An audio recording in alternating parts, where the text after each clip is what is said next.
with that, I believe we will start. And I would like to call the meeting to order tonight of the Planning Commission on the 13th of October. And let's reflect that all the planning commissions are here in attendance tonight. And if Commissioner Ludden would lead us in the pledge.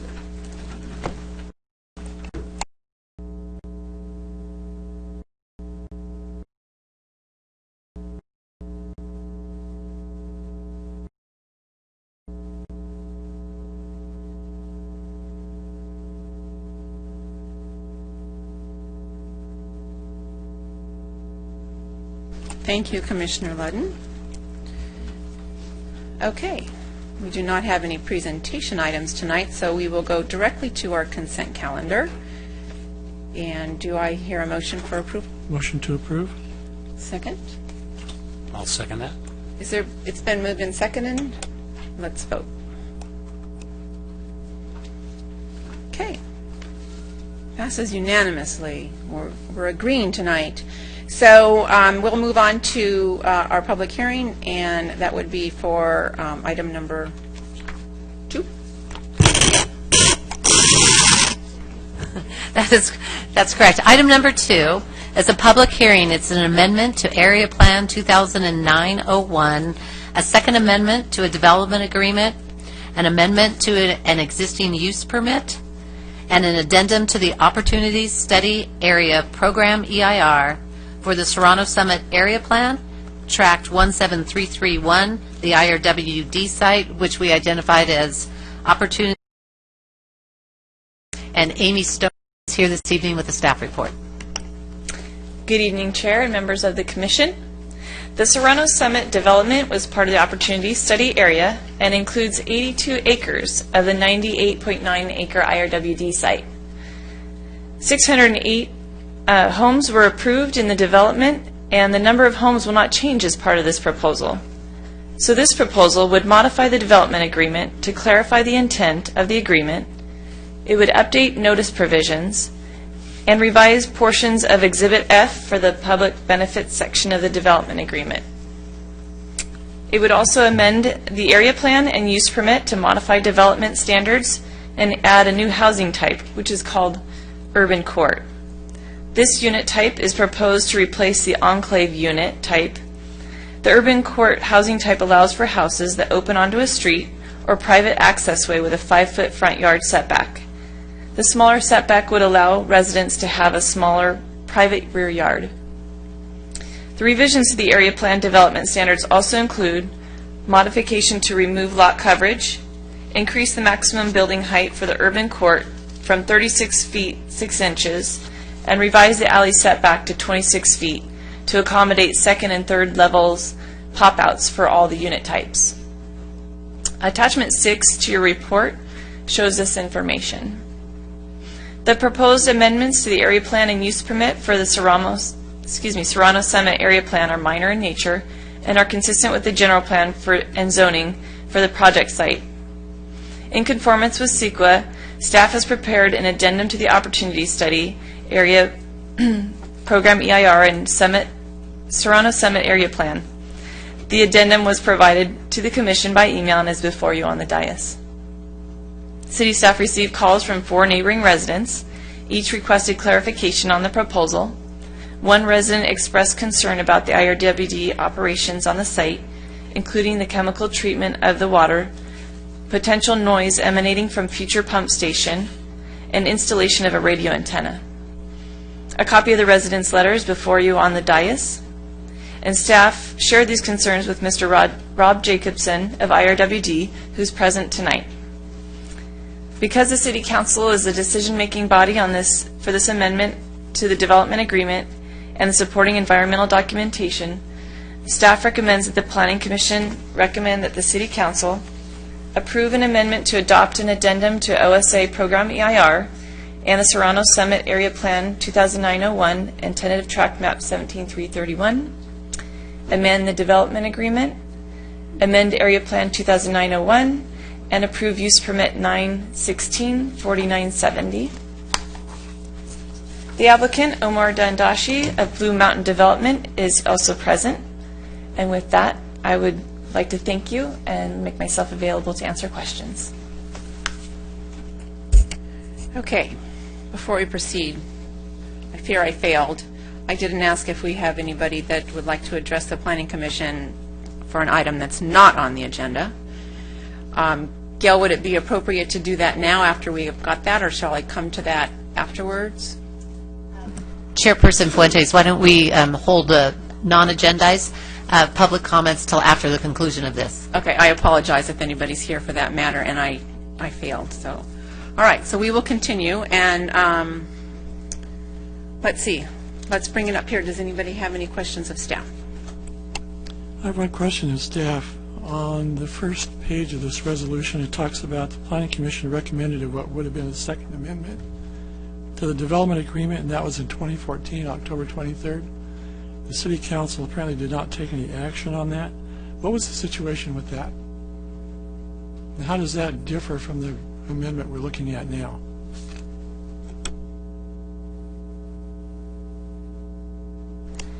Good evening, Commissioner Ludden. Yes, before the Planning Commission in 2014, there was an amendment proposed to this Planning Commission as a recommendation to Council. It was substantially similar to what you see before in Exhibit A to the resolution. There was some additional negotiation after the Planning Commission continue to negotiate and make a couple additional revisions to that amendment. And so that first amendment, that first proposed amendment, did not go to the council. And this second amendment is pretty similar to that amendment that came to the Planning Commission in 2014. There was a first amendment that was approved a couple years before then. So this is the second amendment to the development agreement.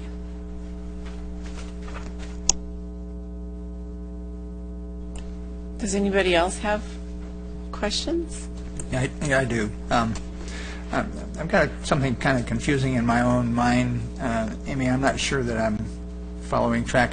I remember when this was first brought up, it said there would be 608 homes, and I'm looking here that says that's 608 homes on 41.6 net acres with a density of approximately 14.6 units per acre, or 833 units. And I don't recall 833 units being talked about, but I do have somewhat of a vague memory, so maybe some clarification could be.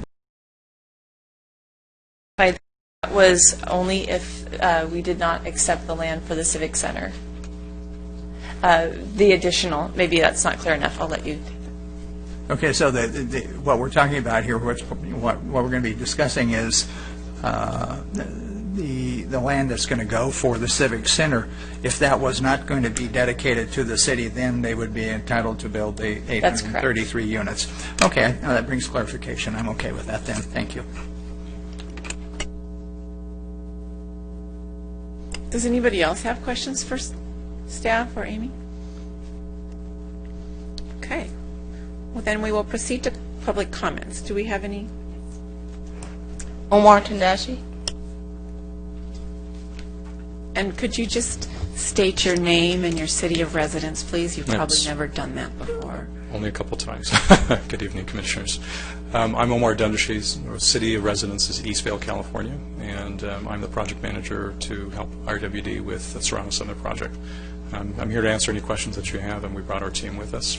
So with that, I'm just opening that up. If you do have something, we're available for you.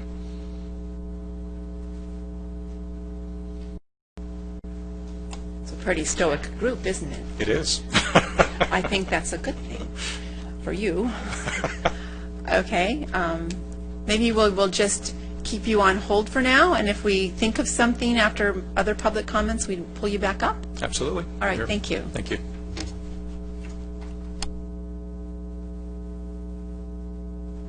All right, so there are no more public comments. So guys, if you have questions of, and hearing none, what we'll do is we will wait until Tom has that question. Sorry. That's okay? We have this letter from a resident kind of upset. They're talking about this large radio tower that all of a sudden appeared. Was that part of the plan, and did we ever get a look at that? Just to clarify, the radio tower is part of the Baker treatment plant, so it's separate from this project. However, the district has reached out to the resident, and we're trying to set up a meeting early next week to address their concerns. Okay. The other question, they talk about the use of caustic chemicals. I understand that that's a reality of life at a water treatment plant. What type of things are you doing to mitigate any possible risks to the residents of this particular housing area which is next to it? That one I'd have to defer back to the district itself, but we can probably provide you a response on that. Again, it's not. There's always a safety. The safety measures are in place with the Baker treatment plant, which is a separate project, and it has been addressed with the public. But we can try to give you some specifics if that would be helpful for you. I think it would, in light of the fact that we just got this giant environmental impact report, 400 and some pages, of which we have not had a chance to digest yet. They're always really short. Yes, I can. Light reading. But yes, we'll provide that for you. Yeah, thank you. If you could do that, that'd be very helpful. I appreciate it. Absolutely. I do have a question. We've got an illustration here, and it looks like what you're proposing in terms of new product mix, you would have a 3-story building with a rooftop area on top of that. Am I seeing that correctly? You are seeing that correctly. Okay. I have one clarification. Thank you. The other question that the resident had a concern with was with the 24/7 pump station that would be running, and concerned about the noise and everything. Can you address that, about the noise level? And the noise levels were handled through a separate EIR with the Baker treatment plant, but they're within the threshold levels that the EIR actually covered and went through a public hearing as well. So we wanted to sit down with the resident and actually go through some of those details and their concerns. Okay. So, but the answer is there is a separate EIR that actually did cover that and did look at it very precisely. But it doesn't diminish the residents' concerns, so we want to sit down with them as well. Okay. Do we want to have our EIR expert attorney maybe help you with that question?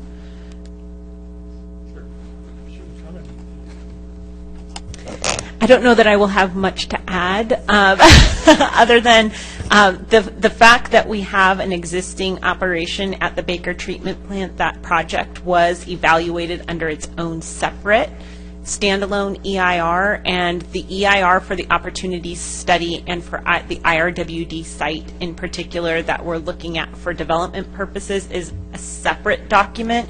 So any impacts that would flow from the operation of the treatment plant project would have been fully addressed in the EIR that Omar was referring to. So any mitigation measures that were recommended as part of that EIR, if any, would be tied to that project. That's correct. So the meeting with the resident, you're just trying to make them feel better about the situation, explain We want to give them basically more in detail information. what they're... Exactly. More information, how the plant operates, look at some of their concerns, because they're a resident, we're right adjacent, and they've been neighbors with the treatment plant for as long as those the condominiums have been there. And the Baker treatment plant's been around, I think, since the 1960s. Just to give you a little bit of context, it's just evolved. And so the more recent project is the one that's underway right now that's wrapping up. So I think that resident has those concerns. They've had them before. They commented on the EIR specific to that, the Baker treatment plant. And he was part of a group that assisted the district in some of the concerns that they had with a small number of residents as well. So we'll meet with them again, for sure.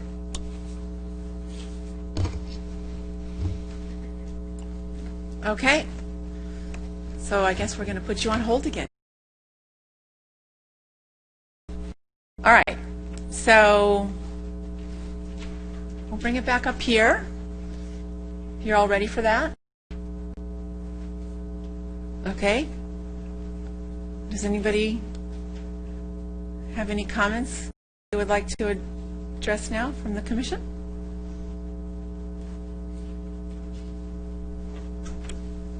Well, I think the project looks fairly similar to other projects that we've been approving in the city. And in terms of the housing project, I don't see anything that would keep me from approving it. I would make a motion that we approve the staff's recommendation to approve it. I have a question. Has some more discussion. Yeah. Yeah. Okay, so there's a motion, but before we get a second, unless somebody wants to second it, but we'll go with, Jerry, you had your light on first. Okay, I get the product mix. I think it's a good thing. That's a product that we're seeing a lot of in the industry. I do have some concerns about a 3-story building with a rooftop addition on that in terms of how does that affect the surrounding neighbors that are already there? Has there been any comment that you're aware of? Have you got any line of sight where that might impact their peaceful enjoyment? I mean, they're already in place. So that's a concern that I have. No, I understand that. Now, we did look at heights before when we went through the 2012 and 2011 commission as council meetings as well. Right.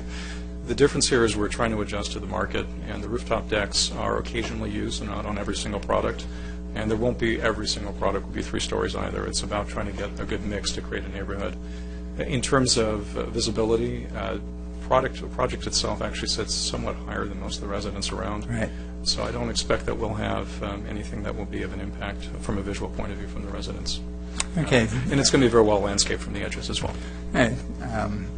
From a noise factor, those rooftop decks and their location to existing developments that are there. I remember rooftop decks along the beach when I was growing up many, many years ago. And they were very entertaining. I think this may be a good term to use. I have to confess, I enjoyed my time. So I get the idea that they can get a little boisterous, a little noisy, and my concern is how might that impact existing homeowners that are in the area right now. That's why I asked the first question about is that going to be in addition to the 3-story. And I know that noise travels up, but it does also travel laterally. No, you're correct. Noise will travel up and laterally as well. It's hard to answer your question because I think it's going to depend on whether or not you've got boisterous people there. I don't know if that would be any different than if they had a balcony, I mean, from that point of view. And so it gives them an additional area where they can enjoy being more outdoors. But I don't know that it will impact anything more from a sound point of view, the other adjoining residents that you wouldn't see if they just had a party in their backyard. So, which could happen as well. Very much so. No, I get it. I don't live too far from that area on one side of Serrano Creek, and I'm on one side of the other side of Serrano Creek, and I know occasionally some of the people on our side of the street will have a party, and I'm sure it impacts the others because I know when they have a party, it impacts us on our side.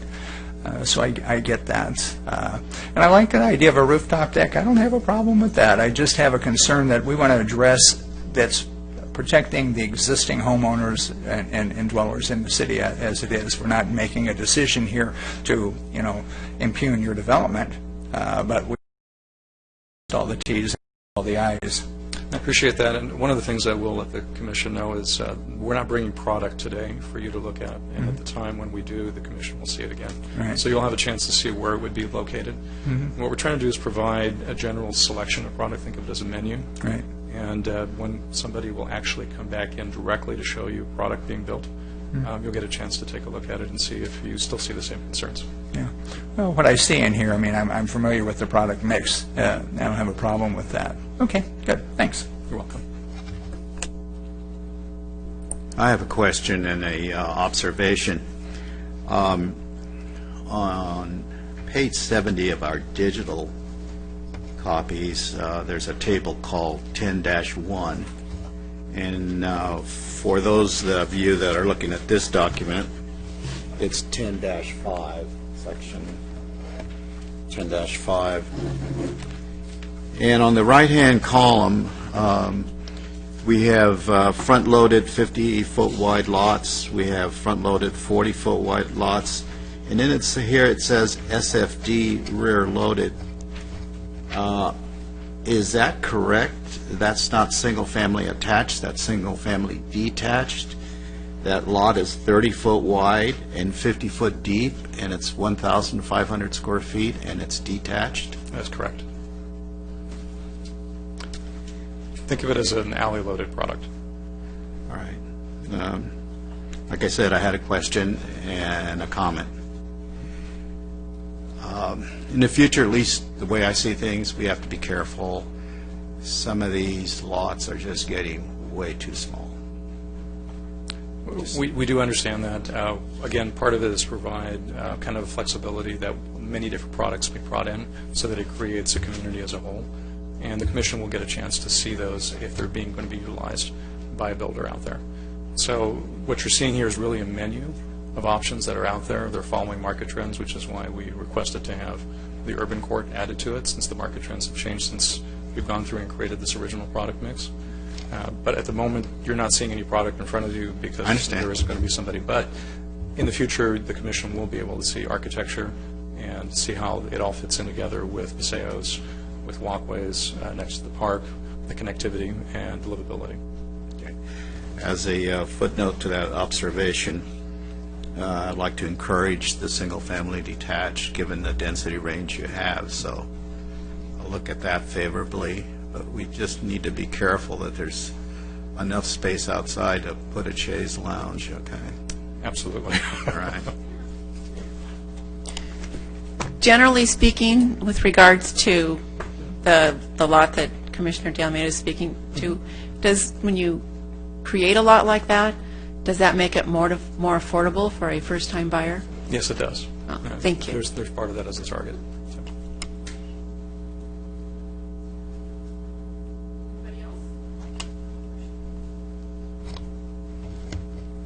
All right, so there's a motion. I know Mark wants to second it. I would love to second it. And would you close the public hearing? And let's close the public hearing. Thank you. There's a motion and a second. Let's vote.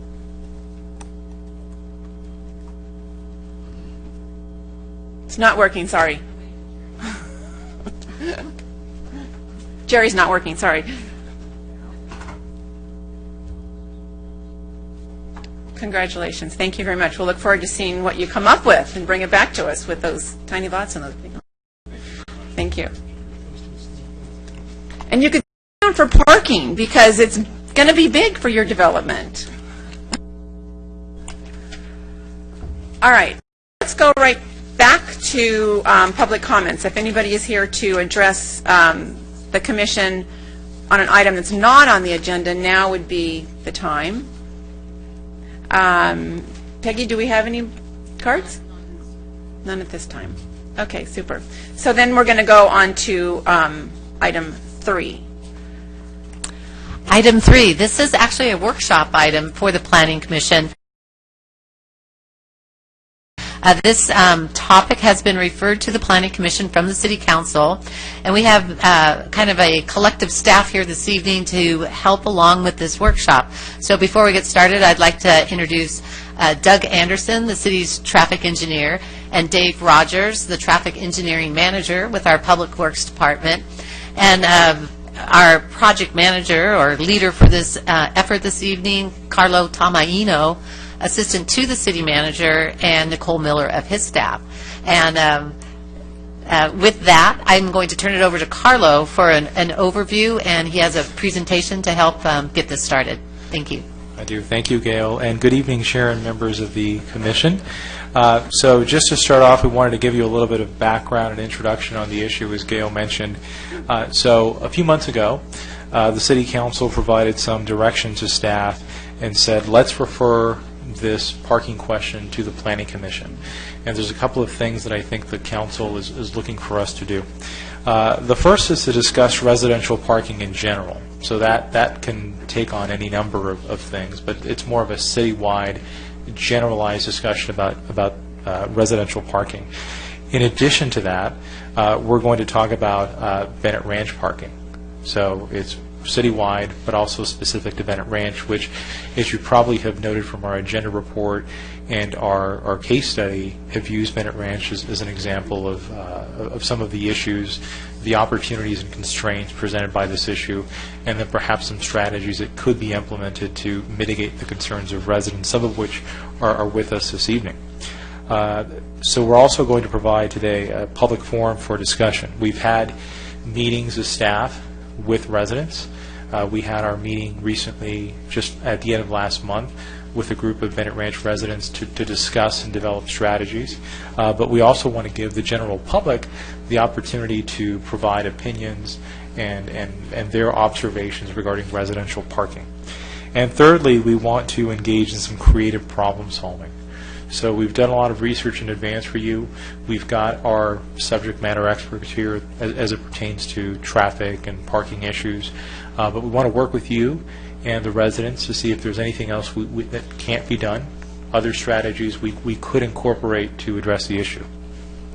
So moving on, one of the first things that we did, as you probably have noted from the white paper, is that we put together what we call a policy question, right? So in order to address issues, you have to ask the right question. That's really the first step in trying to solve the problem. So the policy question that we asked is, when evaluating requests related to overflow parking, should the city redefine its approach, causes, outcomes, and employing strategies beyond permit parking to address resident concerns? You'll see later in this presentation that right now the primary tool the city has used in these types of instances is permit parking, but we've identified other potential strategies that may be used concurrently with permit parking or aside from permit parking to address other resident concerns. So this evening we're going to do a few things, as I mentioned.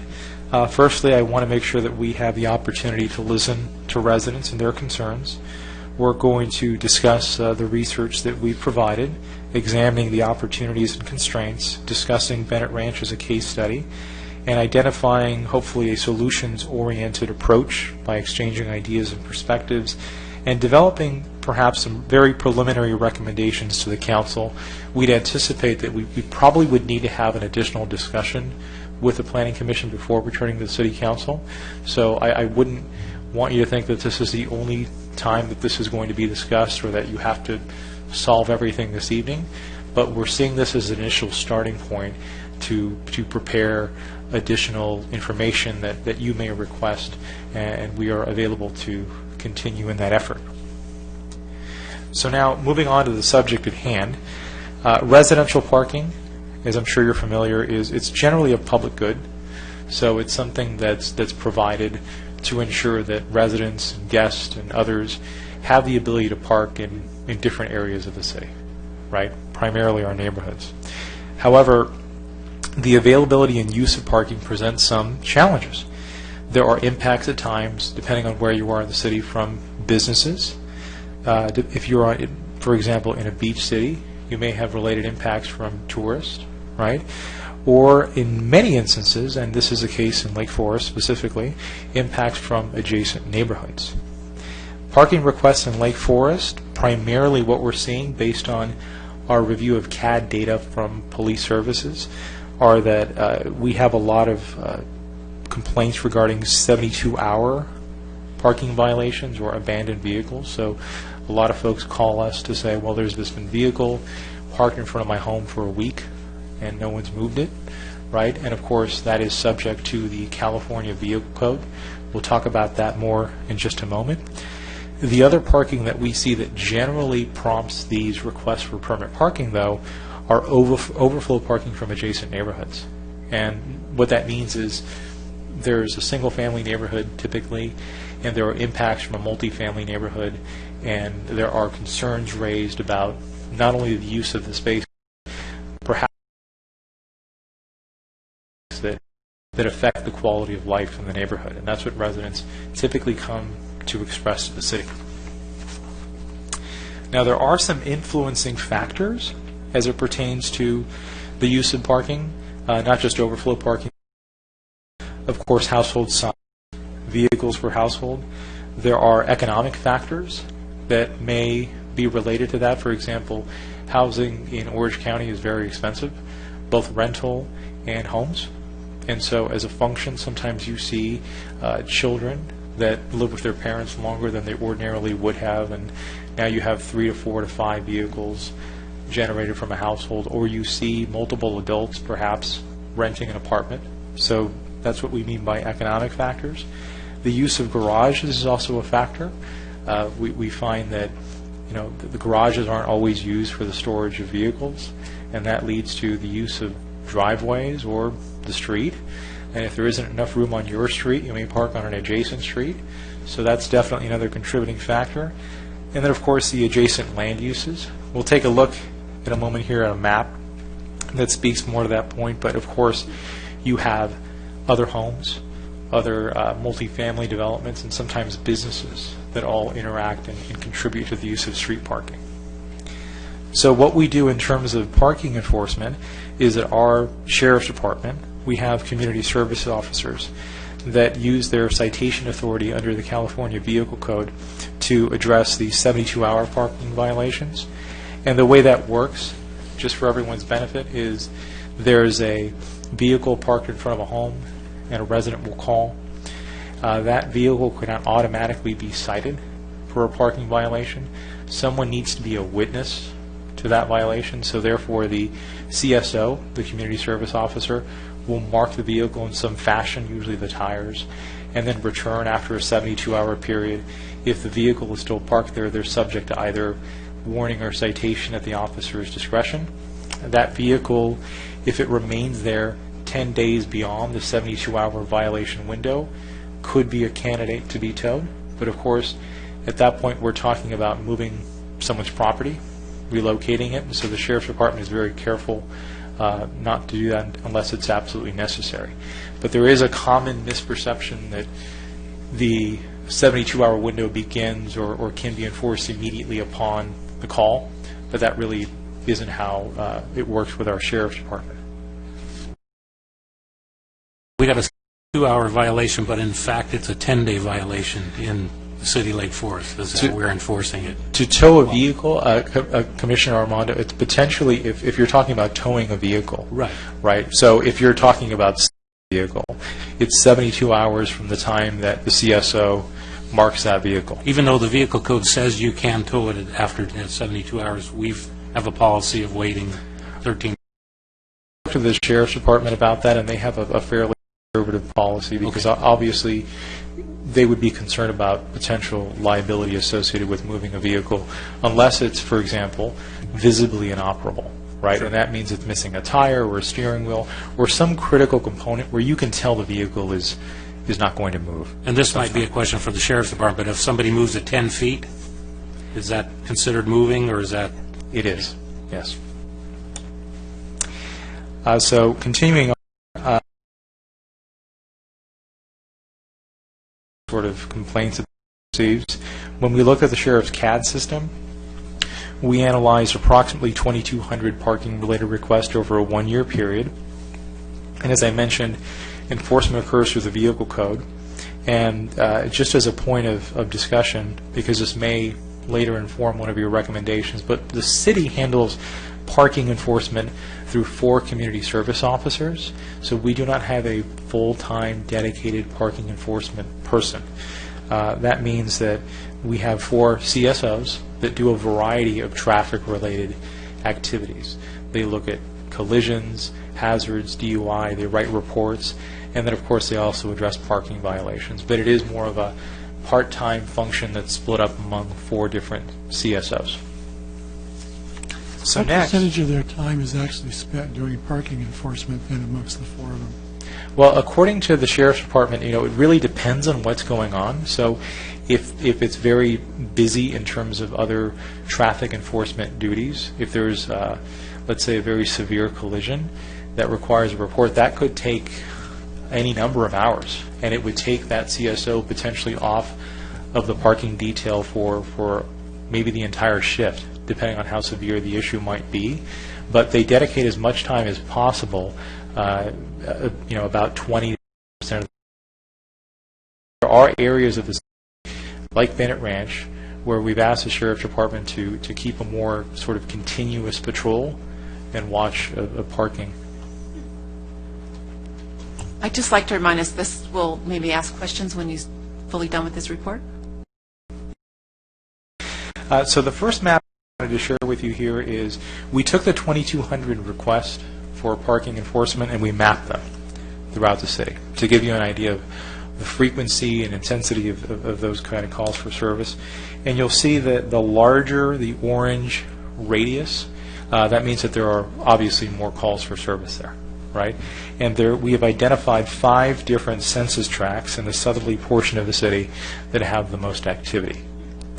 In the next slide here that shows permit parking, what we've done is that the blue sort of triangles or diamonds that you see there, those are multifamily properties.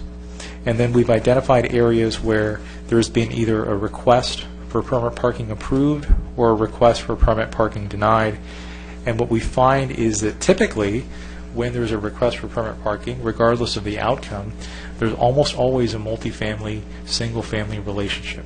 There's an adjacency between residential land uses, and the overflow parking issue becomes a concern for residents, typically in single-family households.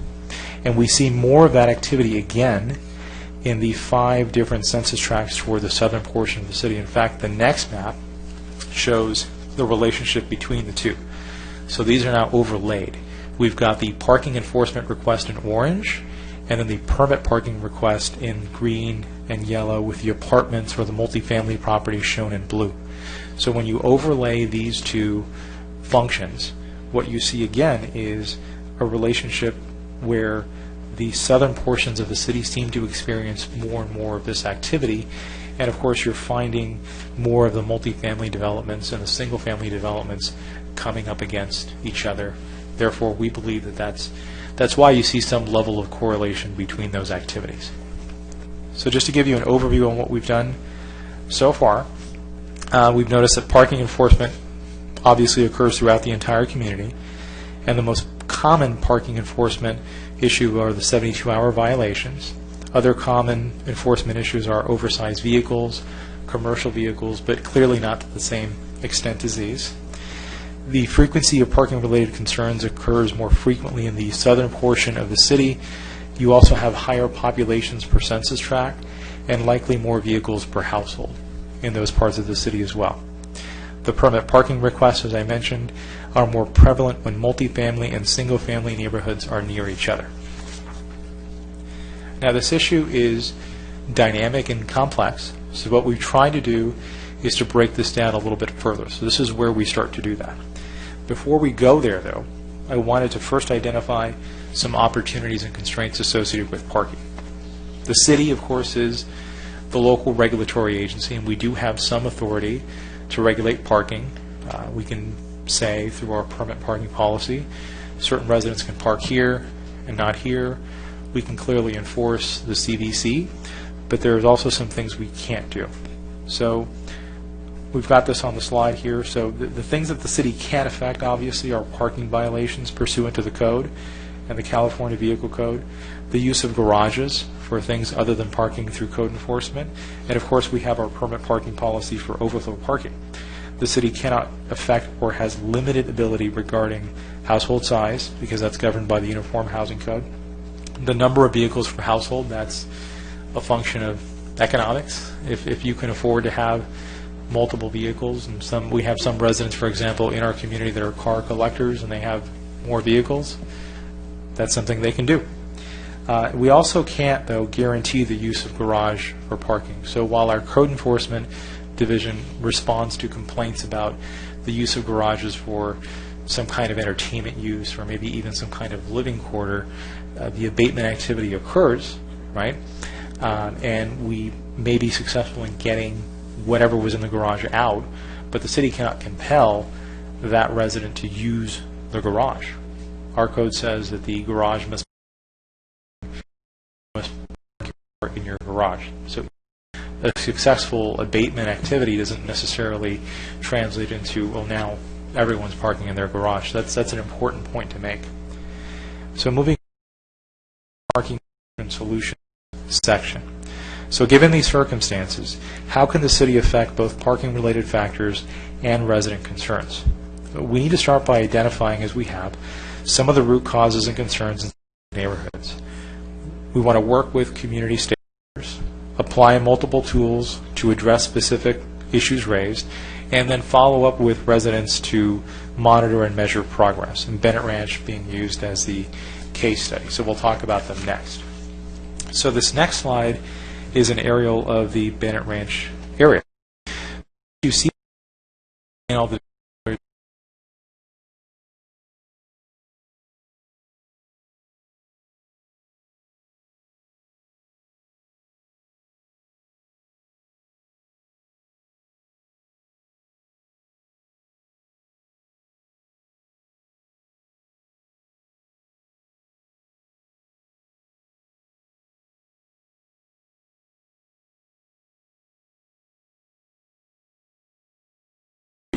highlighted is Village 4 Texas, and then street highlighted red, or as showing, street not currently permit district. How streets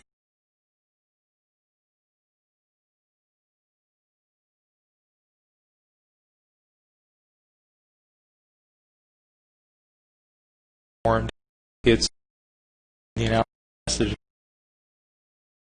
flow in or street green have those things that this ultimately count parking, and one application says as you start to do it on one and then the issue moves different next street and the next goes through the process following end up with a parking policy, and so far here's how we've ended up, right?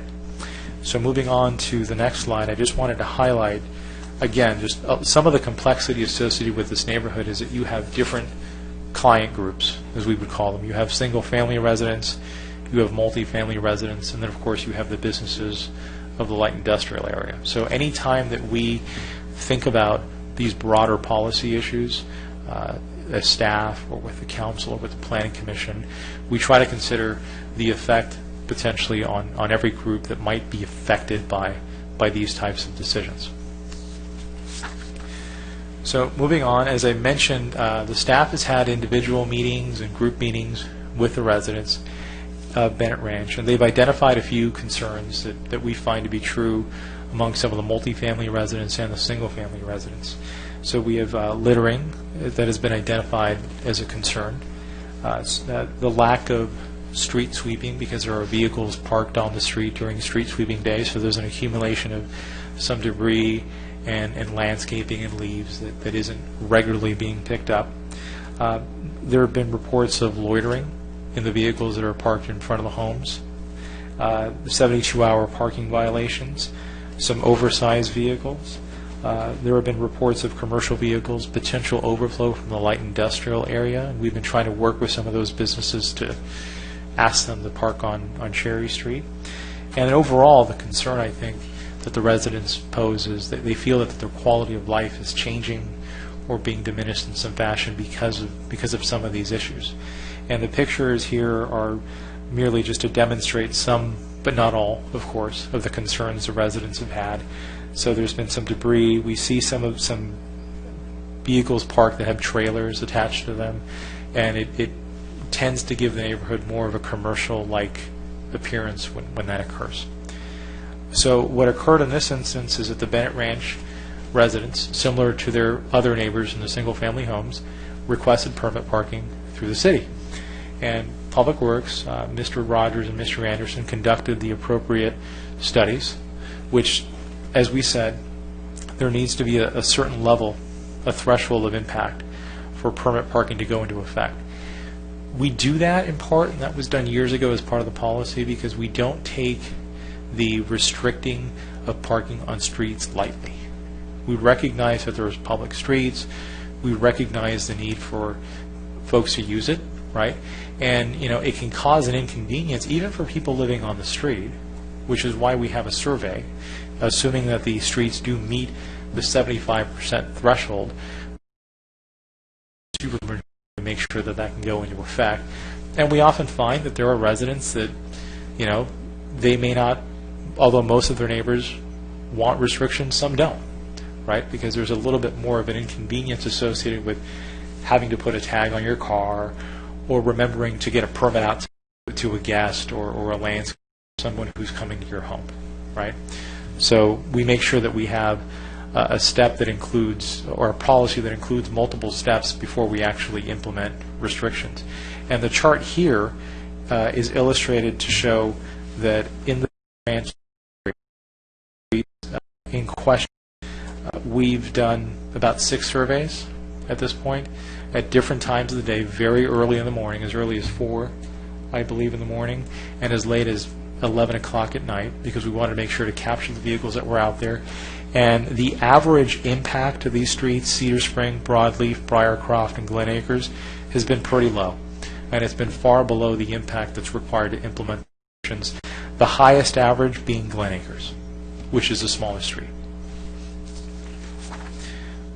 So we've done some preliminary efforts here working with the neighborhood to identify their concerns.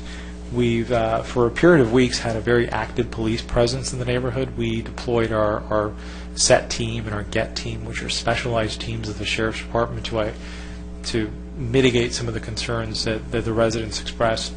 We had very proactive parking enforcement for some time. We were paying the CSOs a lot of overtime to go out there and mark all of the vehicles and of course, take enforcement action as appropriate.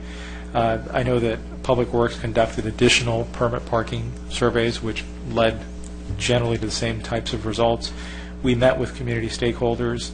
Our Code Enforcement Division had discussions with the businesses in the light industrial area, and we're successfully getting a few of those vehicles to move over onto Cherry Street. And then, of course, we also created additional parking on Cherry Street near the golf course in that area. We've extended some parking area, and over time we found that there are more people using it, and we actually have put in a work order to continue to extend that area to encourage further parking on Cherry Street and maybe away from the residential areas. So moving on to the next slide. As I mentioned, the city has used permit parking to address concerns that have been expressed in this instance. In many other instances, I think there are 35 streets at this point. However, while permit parking can be beneficial to the affected streets, repeated application has unintended consequences. So as I mentioned, we're sometimes moving the problem to a nearby street. That's why you saw the additional permit parking being issued on adjacent roadways or adjacent streets. You're restricting, of course, the use and access to public streets. There are residents on streets that have permit parking that they're not part of the majority. They maybe didn't want it. It's perhaps an inconvenience. It ends up at times creating potential shortages for street parking. And then, of course, there's sort of an inherent conflict between the use of streets for single-family versus multifamily homes. So we've gone through the Bennett Ranch area. We had a meeting with residents recently, and what we did is we developed a series of potential strategies that we think go beyond permit parking. We've shared those with the residents. So as I mentioned, we're creating additional parking on Cherry Street near the golf course, and also considering maybe opening up Orange Avenue for additional parking for the light industrial area. We're working with the HOAs and property owners to create on-site parking and ensure the best use of on-site parking, because we sometimes find that internal parking management policies, such as the reservation of maybe too many spaces for guests, it inhibits the ability of residents to use those spaces. And also looking to see if there are opportunities to create physical spaces. So in the Viejo West condominiums down on Cherry and 2nd Street, we've identified a greenbelt area that, if removed, could provide perhaps even up to 20 spaces, depending on the configuration. Our city attorney's office has reviewed the title documents. We haven't found any impediments to that effort, but we've recommended to the HOA that they take a further look into their CC&Rs and make sure that that can be done. They would be required then to, of course, submit an application and go through the process, ultimately pay for the work, but that's one area in which there could be additional parking spaces created. Of course, we're continuing to communicate with the light industrial area through code enforcement. We'll continue to enforce the vehicle code. We've been asked to perform some line-of-sight studies, areas where residents are concerned about the potential impact of vehicles creating a conflict with traffic. And we're also considering some potential changes to our parking. But we're looking for opportunities to further address the issues about, for example, commercial vehicles being parked on Cherry or 2nd. And moving on, we're also looking at the issue of garage. The property owners, those that are on Village Drive, to express are encouraged that people not use a garage for things other than the storage of vehicles, but also as a more community-wide effort down there. We feel like if we can get any traction from the single-family homeowners, multifamily property owners, that would improve the situation. As I mentioned, the residents expressed concerns about trash cans, so we are providing signage, no littering signs, and are working with the Bennett Ranch HOA to provide them with some trash cans, or actually those that we've been using for our bus shelters. So they're actually very substantial trash cans. And we're helping the residents to form a neighborhood watch. We've reached out to them regarding that concern. And then we'll explore other potential opportunities if those we find aren't successful. In addition to Bennett Ranch, we also wanted to bring to your attention the permit parking policy. And that's one of the central points of this discussion. We find that it's pretty good. It's worked for some of our neighborhoods, but we want to make sure that it's a completely balanced policy. So to that end, we provided some initial recommendations we feel might be helpful. So for example, to require that future permit parking requests originate from an HOA or a petition from a simple majority of the residents in an affected area. We want to make sure that if there's a street or a neighborhood that's looking for permit parking, that it's something that they generally more or less support, because it does require a substantial amount of staff time to conduct the surveys, to prepare the reports, to do the surveys, to communicate with residents, and then if we go to the council to prepare the reports that need to go for that purpose. So we're looking at a city cost per instance of $3,000 to $4,000 in that kind of range. So we want to make sure that there are a number of residents that support that. In addition, after reviewing the permit parking policies of other cities in Orange County, we found that many of them restrict the number of permits per household. So currently we have no restriction. If you live on a permit parking street, you can receive as many permits as you want for your household. And we find that perhaps restricting those to 2 to 3 per household on a full-time basis is appropriate. Of course, if you're having a party or a gathering, we would issue as many guest parking passes for a single day as you need to accommodate that need. But on a go-forward basis, we think that maybe limiting the number of full-time passes is appropriate. And our city attorney's office has worked to amend the policy a bit to address an opinion from the state attorney general. Our state attorney general, Kamala Harris, issued an opinion that essentially said your permit parking policy should not attempt to discriminate in any fashion between multifamily properties and single-family properties. We don't believe that's the case with us. However, in an abundance of caution and to ensure that we can continue to use our permit parking policy as necessary, we think that some recommendations are appropriate. So in summary, overflow parking is a common concern among residents, especially in certain impacted areas. Resident feedback is important to understand day-to-day conditions. Parking concerns are often multidisciplinary in nature, with some issues being secondary effects to overflow parking. Parking concerns differ depending on the resident population. Consequently, the city must seek a balanced approach to this issue. We find that a single tool cannot solve all issues, and that repeated application of a single tool can lead to unintended consequences. Consequently, multifaceted problems require the development of a more comprehensive approach. And in our white paper, we've started to outline that for you. We feel that the city should be looking at combining departments, as we have through this effort, through a staff committee called the PMAC, the Parking Management Advisory Committee. Some of the members are here this evening because we feel like it's a multidisciplinary problem. It's police services, it's public works, it's code enforcement, it's the city attorney's office, it's the manager's office, because we find that that's probably a better application of city resources, especially in the instance of Bennett Ranch, where you have a more dynamic and complex overlay of land uses and vehicles. So in summation, you might have for your patience during this presentation. As Gail mentioned, we also have Mr. Doug Anderson and Dave Rogers here from the Public Works Department to answer questions. Great. Thank you, Carlos. You did go over your 3 minutes. I think so. I think a little bit, yeah. Yeah. All right. We'll take questions. Well, I got a couple. At the beginning, you showed the map with the calls for service. Are these citizen calls that people call, or is that self-initiated, or is that any kind of parking issue that a CSO or whatever gets involved in? Is that what that map represents? Commissioner Armando, yes, it's a combination, mostly resident requests, as I understand it, but of course there are officer-initiated calls there. So anything that gets recorded into the CAD system related to parking is what we presented here. Okay. Now, do you know what the CSO hours, or how late they work till, or do you have any idea? I don't. I know they work long shifts, but I'm not sure of the hours.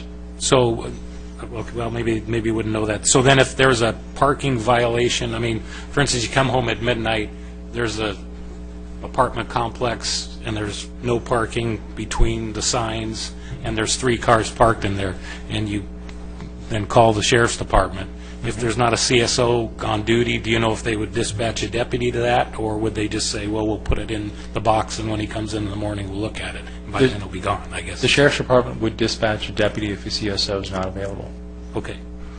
Okay. And then regarding the parking permits, the way we have it in this city, it's a 24/7 type deal, right? It's not a between certain hours or that kind of stuff. So if we do the way our policy is that it's a 24/7 type deal. That is correct. It is a full-time restriction on every permit parking, or street that currently has permit parking. Okay. And who enforces that? That would be the CSOs? The Sheriff's Department through its CSOs or deputies as necessary. Based on a call for service, or just they drive around checking permits? Correct. It's generally our understanding working with the Sheriff's Department is once a permit parking program is implemented in a neighborhood, there's a little bit of a ramp up, a little understanding, but there's a fairly quick learning curve, and they actually don't get a lot of calls for service specifically for permit parking violations, but okay. they do respond to those. And then just, we said there's no restriction on how many parking permits would be issued per unit. So some guy can just walk in and say, give me 10 parking permits, or do they have to show registration that it's registered to that house? That is correct. A little more specific, we will issue 1 permit for every vehicle that is registered to that property. So, as Carla pointed out, we have had instances where you have some, in essence, a car collector, and he's going to come in and get 7 or 8. More typical is your typical situation where you have 2 or 3. Right. We also have situations, of course, where you have guests or, as Carla noted, adult children who might have vehicles registered elsewhere, and we do have a pretty hard line on that.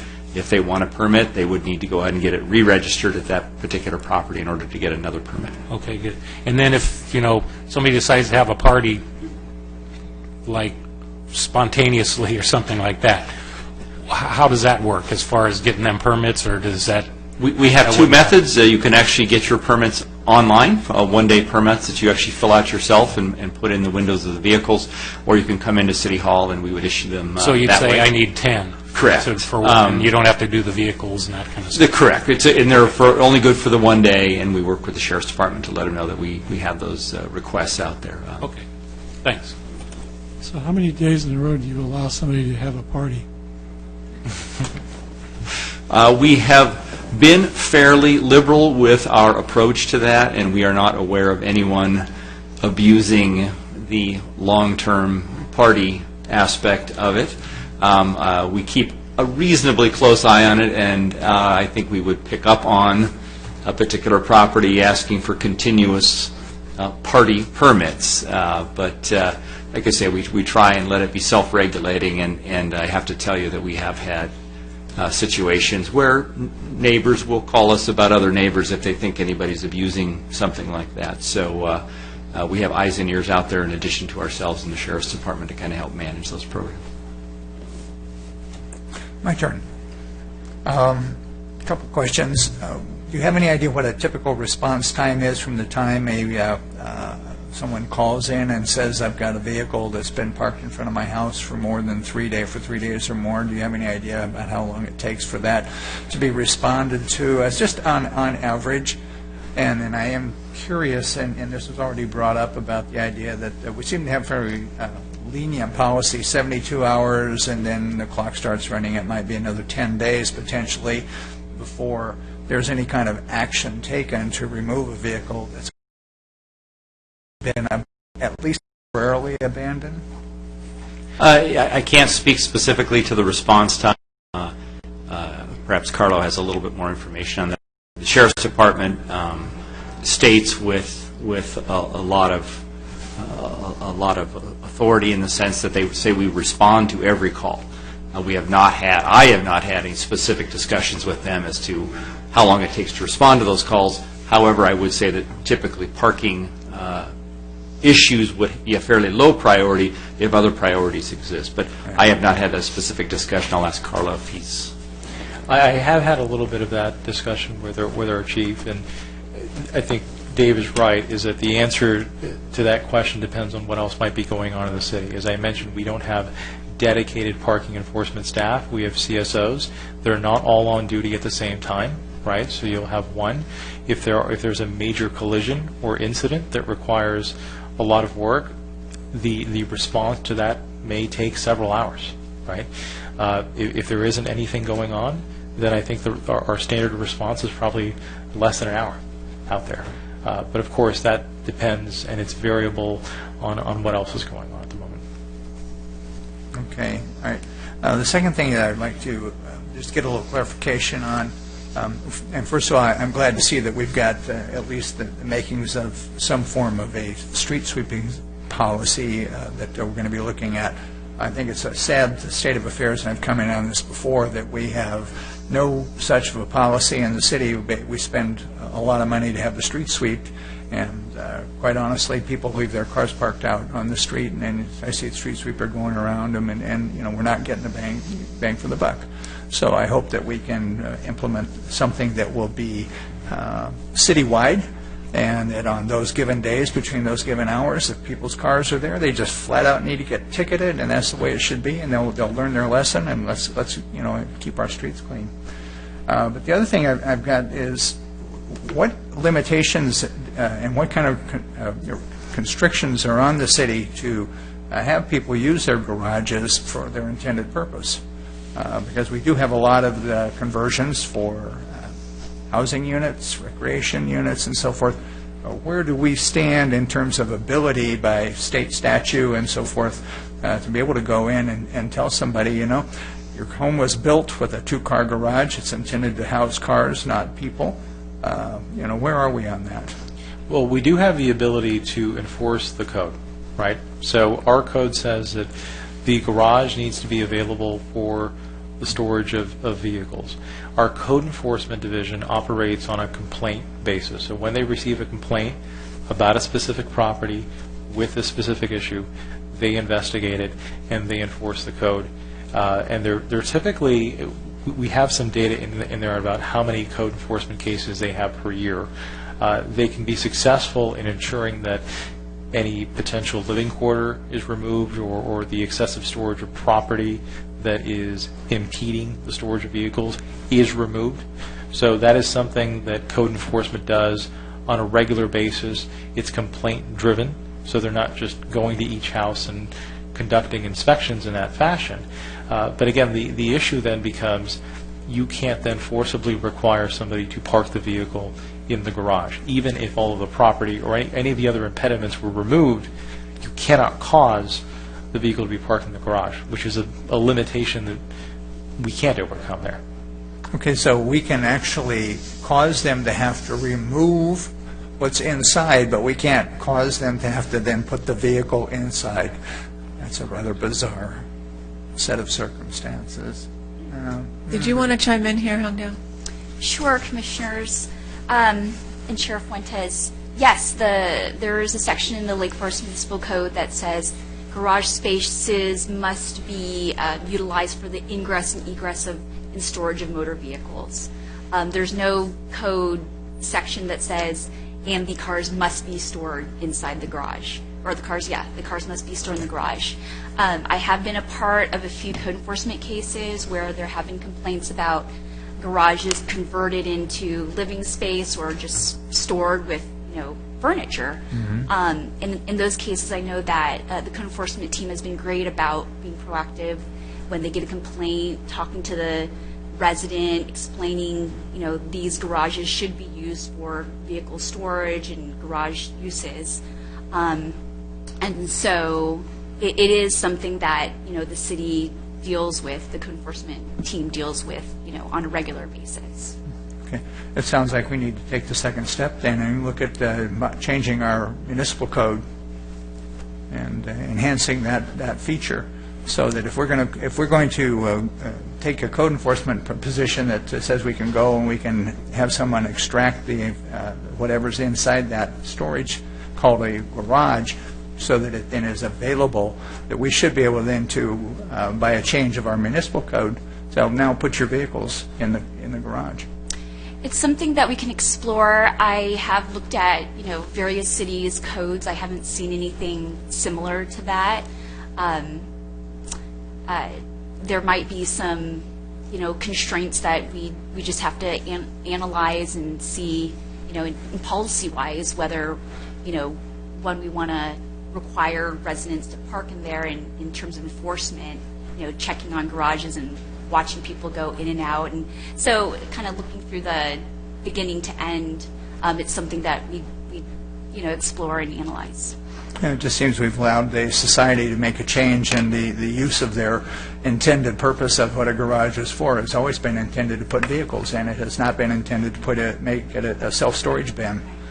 And of course, once code enforcement gets to the point in assisting the resident to, either take out their storage or reconvert it into garage, I mean, the thought is that that person would end up using it. I mean, I don't know of a lot of folks who just want to have an empty garage space. And so once it is emptied, I mean, it is giving that person an opportunity to use it as it's supposed to be used. Yeah. Before we would get into something like that, and I'm a believer that a smaller government rather than bigger government, but I think we'd want to start to get a campaign in the city how we can better make a city for us, beautify the city, and get the people's minds starting to come around to the idea that, hey, you know what, I can do my part, I can do a better job, I can help build a better community by cleaning up my own space. And then of course, if we can't get that, then if we have the vehicles by which we can move certain people along, I think maybe we should move in that direction. I guess I have a question, though, for the city attorney. What triggers the threshold where code enforcement will actually go in and tell somebody to empty out their garage? I mean, a lot of people with stuff in their garage, and they don't come around and enforce that on everybody. I mean, what's the threshold that causes that action to trigger?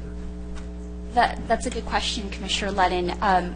As Carlo mentioned, code enforcement is more of a reactive process in the city, in that, the department is limited by manpower. I think the department is maybe 3 or 4 people deep for the entire city. And so typically the code enforcement officers will receive complaints, usually neighbors saying, hey, my neighbor has all this stuff in his or her garage, and it's taking up a lot of on-street parking instead of parking in his or her garage. So it is reactive in that way, and that's usually the trigger. You can probably answer this, but we don't need to continue this, but I'm just saying we've got some constitutional issues that we've got to deal with. You can't just arbitrarily walk up to somebody and say, open your garage, I'm going to inspect this, see if there's a car in it or not. I mean, you've got some real constitutional issues with that, and that's what you really have to deal with, and that's something else for somebody else to figure out. But Commissioner, that's a great point. Fourth Amendment rights, search rights, the code enforcement officers can always ask someone, hey, can you open your garage and let me see it? But that person has a right to say no. And, if the city feels strongly enough about it, the city could go to court and get an order from a court requiring the property owner to, open his or her garage. But again, the city has real good cause to show the court. The court's not going to just willy-nilly give out these court orders. And then, there's posting requirements, so you have to let the owner know that, hey, at a certain time we're going to, inspect your garage, and if you're not here, we're going to open it by force of a locksmith. And so it's not as simple as, going door to door and saying, open your garage and let me see it. So yes, there are very serious Fourth Amendment constraints that any government, any city has regarding inspections at least. There's also, if I might add, to the city attorney's point, there's this other complication with selective enforcement.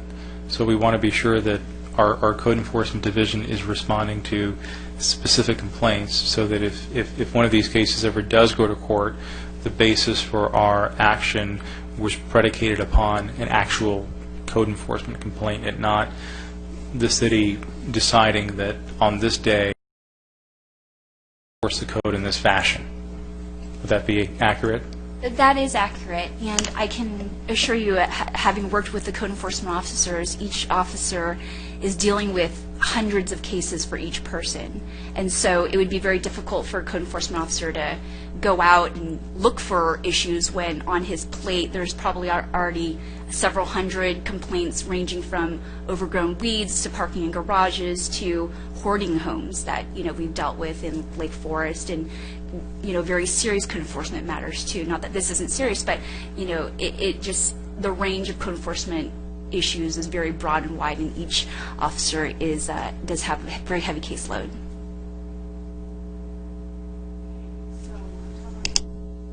All right. Tom, are you done with your questions? Thank you. And Mark, I have a question. I may be showing my... Let's see if I understand this. We have a given area, and within this given area there's, say, 50 on-street parking spaces, but there's 65 cars looking for those 50 spaces. That's the problem we have? Well, Commissioner D'Almeida, I think that's one of the issues, is essentially, in some instances, you have a shortage of spaces, and so the vehicles, the 15 surplus vehicles that can't find parking in that area, move to other areas to look for available parking. And sometimes those areas happen to be single-family streets, right? And that's when we start to generate, or the residents generate, complaints about the overflow parking issue. So the streets in a specific area are impacted. There's not enough street parking for the various factors that we described, and the vehicles go to other neighborhoods to look for places to park. Okay, I get myself in danger here.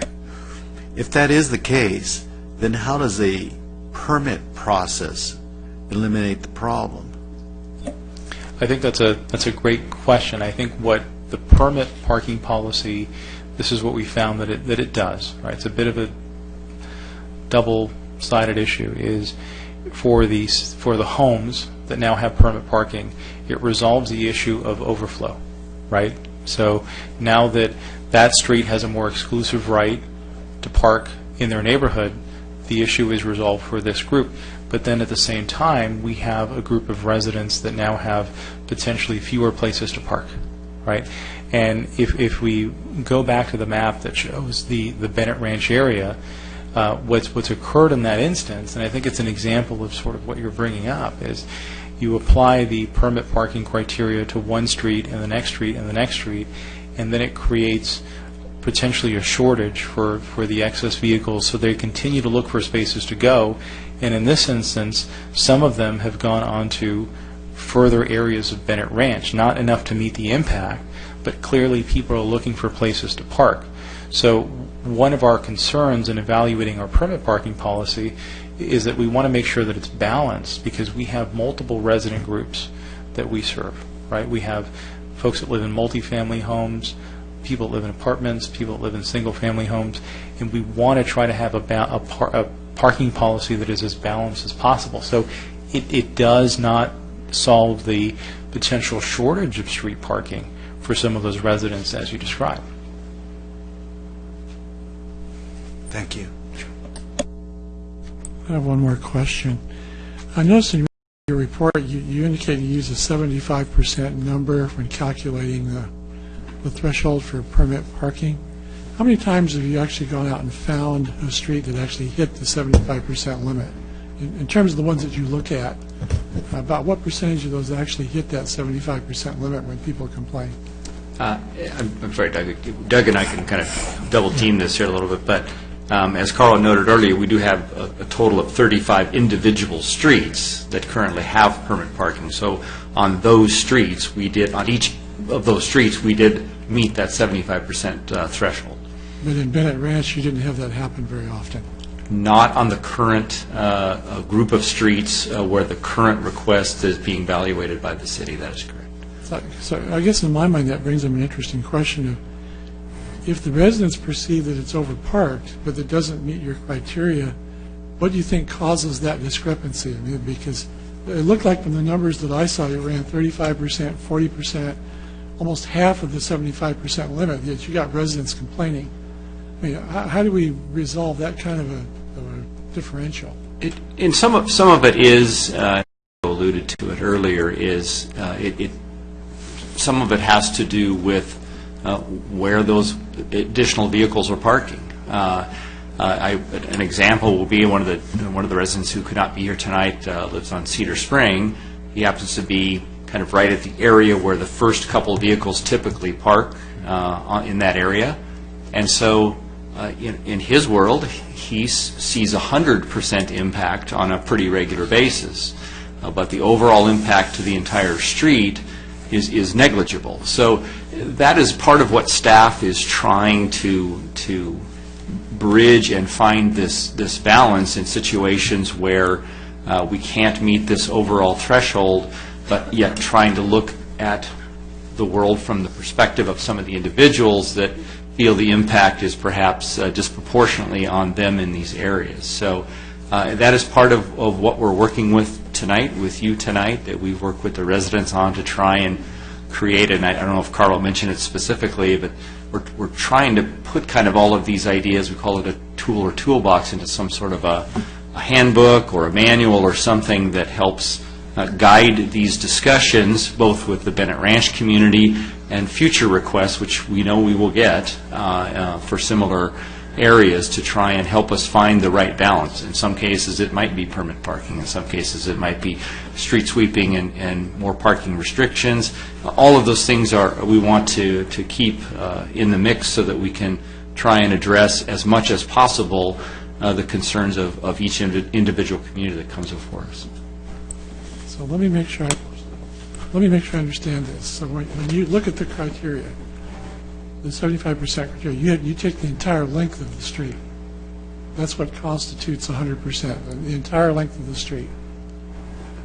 Correct. There are other, we talk about entire length of the street, 30 homes minimum, 1,000 feet of frontage. There's a various criteria, but the idea is to not just do 60 feet of permit parking at a time. You really are looking for an area-wide impact.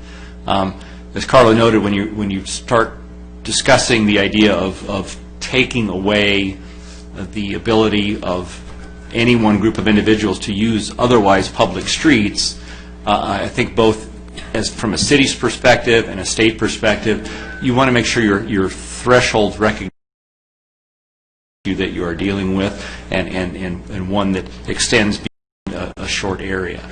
In response to one of the other commissioners' comments about what happens with those extra cars, in my experience here with the city and in my previous life, what you sometimes find, and what we even found here in the Bennett Ranch area, is you do get some relocation of vehicles, but you also often start to see a reduction in the total number of vehicles. So by that example, if you had 50 spaces on the streets in front of where we believe the majority of these vehicles are originating from, leaving 15 open, what happens is distance starts to create a reduction in the total number of vehicles. And we have seen that in this Bennett Ranch situation where as the distance increases, the total number of displaced vehicles continues to drop.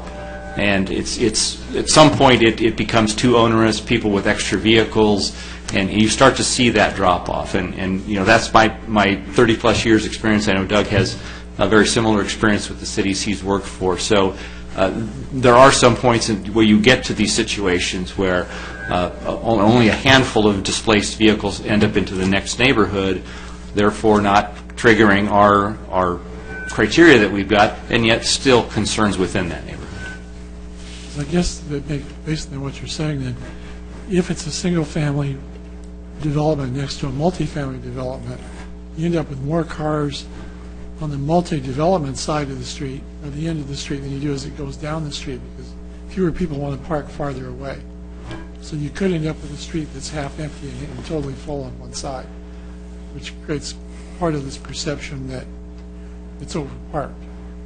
Correct. You have as with anything, if we believe with some reasonable certainty that many of the vehicles we're discussing are originate from the multifamily developments, the closer you are to the multifamily developments, the more congested the parking, and the further away you get, the less of it there is. Was it a fair statement that the older developments that are multifamily that were entitled possibly by the county years ago have a bigger problem with this than the newer ones where we've taken other steps to require people to use their garages and other things like that? I would defer to our Director of Development Services in terms of parking standards and things that generally that is true, but I would certainly ask her to comment on that. Yes, I'd like to comment on that because I'm sure the Planning Commission will recall many of the projects that we approved in Baker Ranch, we've been much more proactive in requiring parking management plans of the association. So it's not that the city is taking on new responsibilities and we're going in there to monitor it, but we have it set up where the association is going to take care of it, and the association is going to, they commit to putting in certain restrictions. So I think the conditions of approval that we've used in the last 3 years have been much more effective. When we go back, the parking, the required parking hasn't necessarily changed, the parking management techniques have changed. And in these new communities, there's an active association and very much a desire to protect the character of the neighborhood. When we look at the old county entitlement records, there isn't anything regarding parking. There's no requirement that anything be done. So I think, parking in general has become a bigger issue as we have the smaller lot sizes and not perhaps in some neighborhoods, not the full 20-foot garages that would, the 20-foot long driveways that used to be so prevalent, or 3-car garages, things that were common in 80s and 90s development. And so you have to be much more proactive about how you manage parking to make those communities livable. Well, and I totally agree with that. I believe that the things we've done the last 2 years have made a big difference. I guess the question is there some way to motivate the older associations to implement policies a little more similar to that? But I think we have to be some type of incentive program since we obviously can't force them. Well, I know Carlo could speak to, they do go out and talk to the associations and the management of the older apartment complexes. And so we try and address that with them, even if they don't have a program in place. But they're actively part of the discussions that we have when we go out with this PMAC team. I guess my other question, in dealing with the homeowners associations, if you're dealing with an association that's run by a property management company, to me it's a lot more difficult to deliver that message. So do you deal with the property manager, or do you deal with the actual board of directors in those associations? Commissioner, I'm the one that's actually made contact with the different associations, especially around the Bennett Ranch area. The two that I've talked to, and the on-site kind of a block captain or manager, one that oversees that. I've talked with both of those, and I'm very impressed with how the property management companies have gotten involved and implemented policies. For instance, the Carefree El Toro, all of those units have 2-car garages. There's also parking on site, and they only allow 4 cars by lease. That's all that's allowed in there. The one on the other side, Los Alisos, the Eves at Los Alisos, when I talked to the property manager there, they allow 2 vehicles per unit per lease. That's it. Anything other than that, they have to park it somewhere else off-site. Nothing more allowed on the property. But they're very aggressive with that. They do have garage inspections on the one at Carefree El Toro. Once a month, they do go in, and she actually has them lift the garage, and she lifts them. It's all part of their CC&Rs. Wow, that's excellent. That's good to hear. I'm glad to hear that.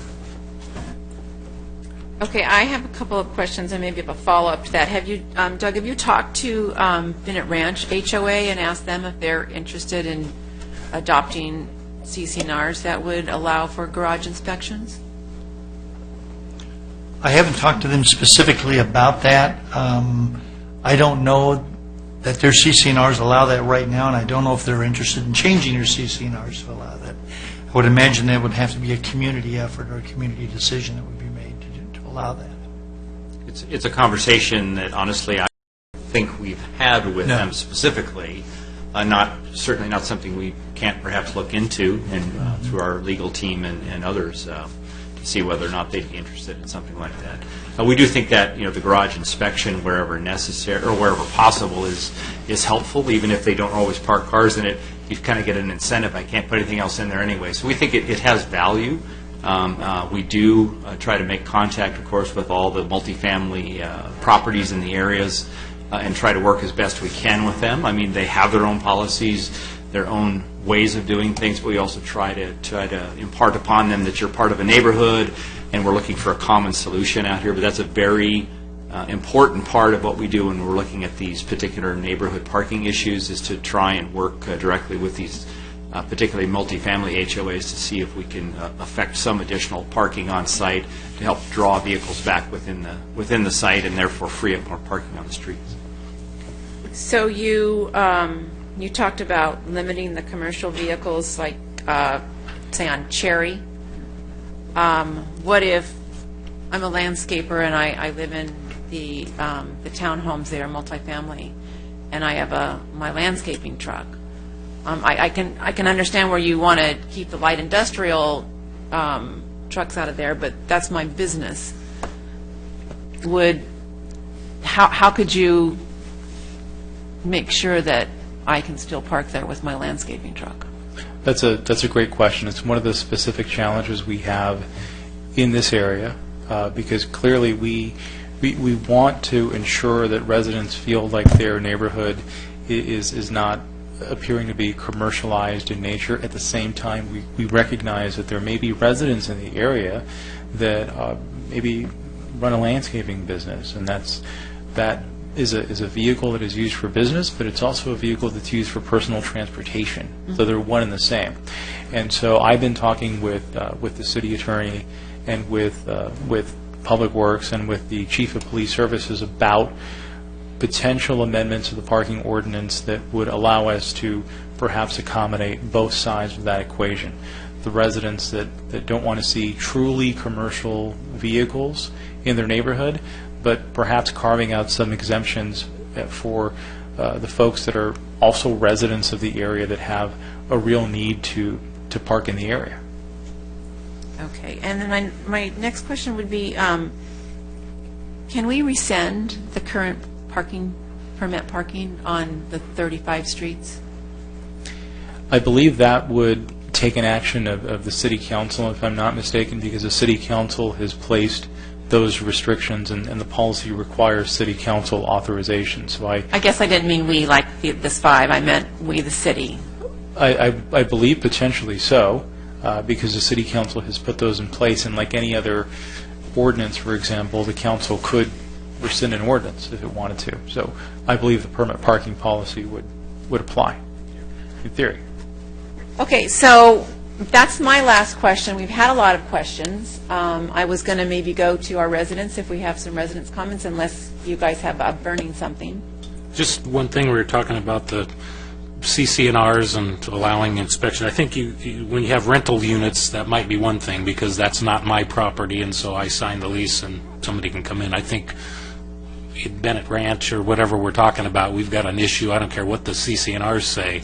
I think we've got, again, some constitutional issues of whether, they can just come in and inspect my garage. So I think that would be something that we really would have to consider before we, that's.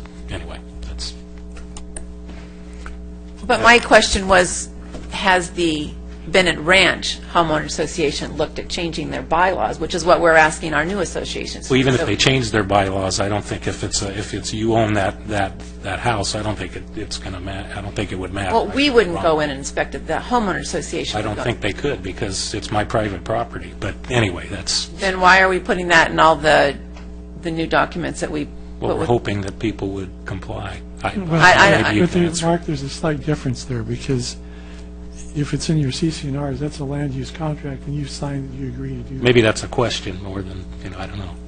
But I know in our association that's the answer that people get. Well, yeah, you're required to comply with this, because when you sign the contract, you legally agreed to do that. That's correct. In our code enforcement cases, when there has been, a homeowners association, I know that code enforcement has encouraged the homeowners association to the extent they can for the private parties to, enforce that in the city because of the constitutional constraints on the city and, inspecting and requiring inspections. And so it is a private contract that when a property owner signs on to a home and buys it, they are subject to these CC&Rs.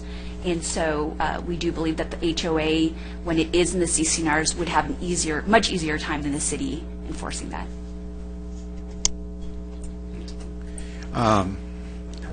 Observation. It seems like you have two problems. One's a physical problem, capacity problem. The other one's a political problem. And I heard stated here tonight that sometimes in your studies you don't reach the 70% capacity, which would trigger the permit process. So that means that you have streets that are 60% or 40 or 50%, something less than 70% capacity, but the complaints are coming.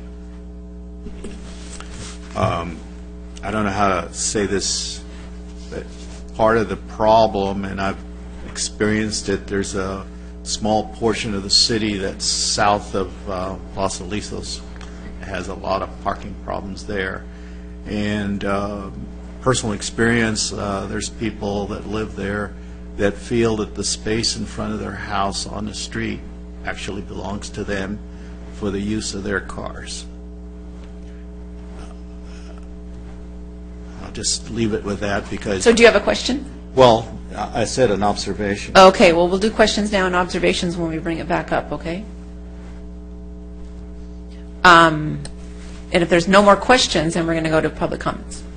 Public. Monica Liebeck.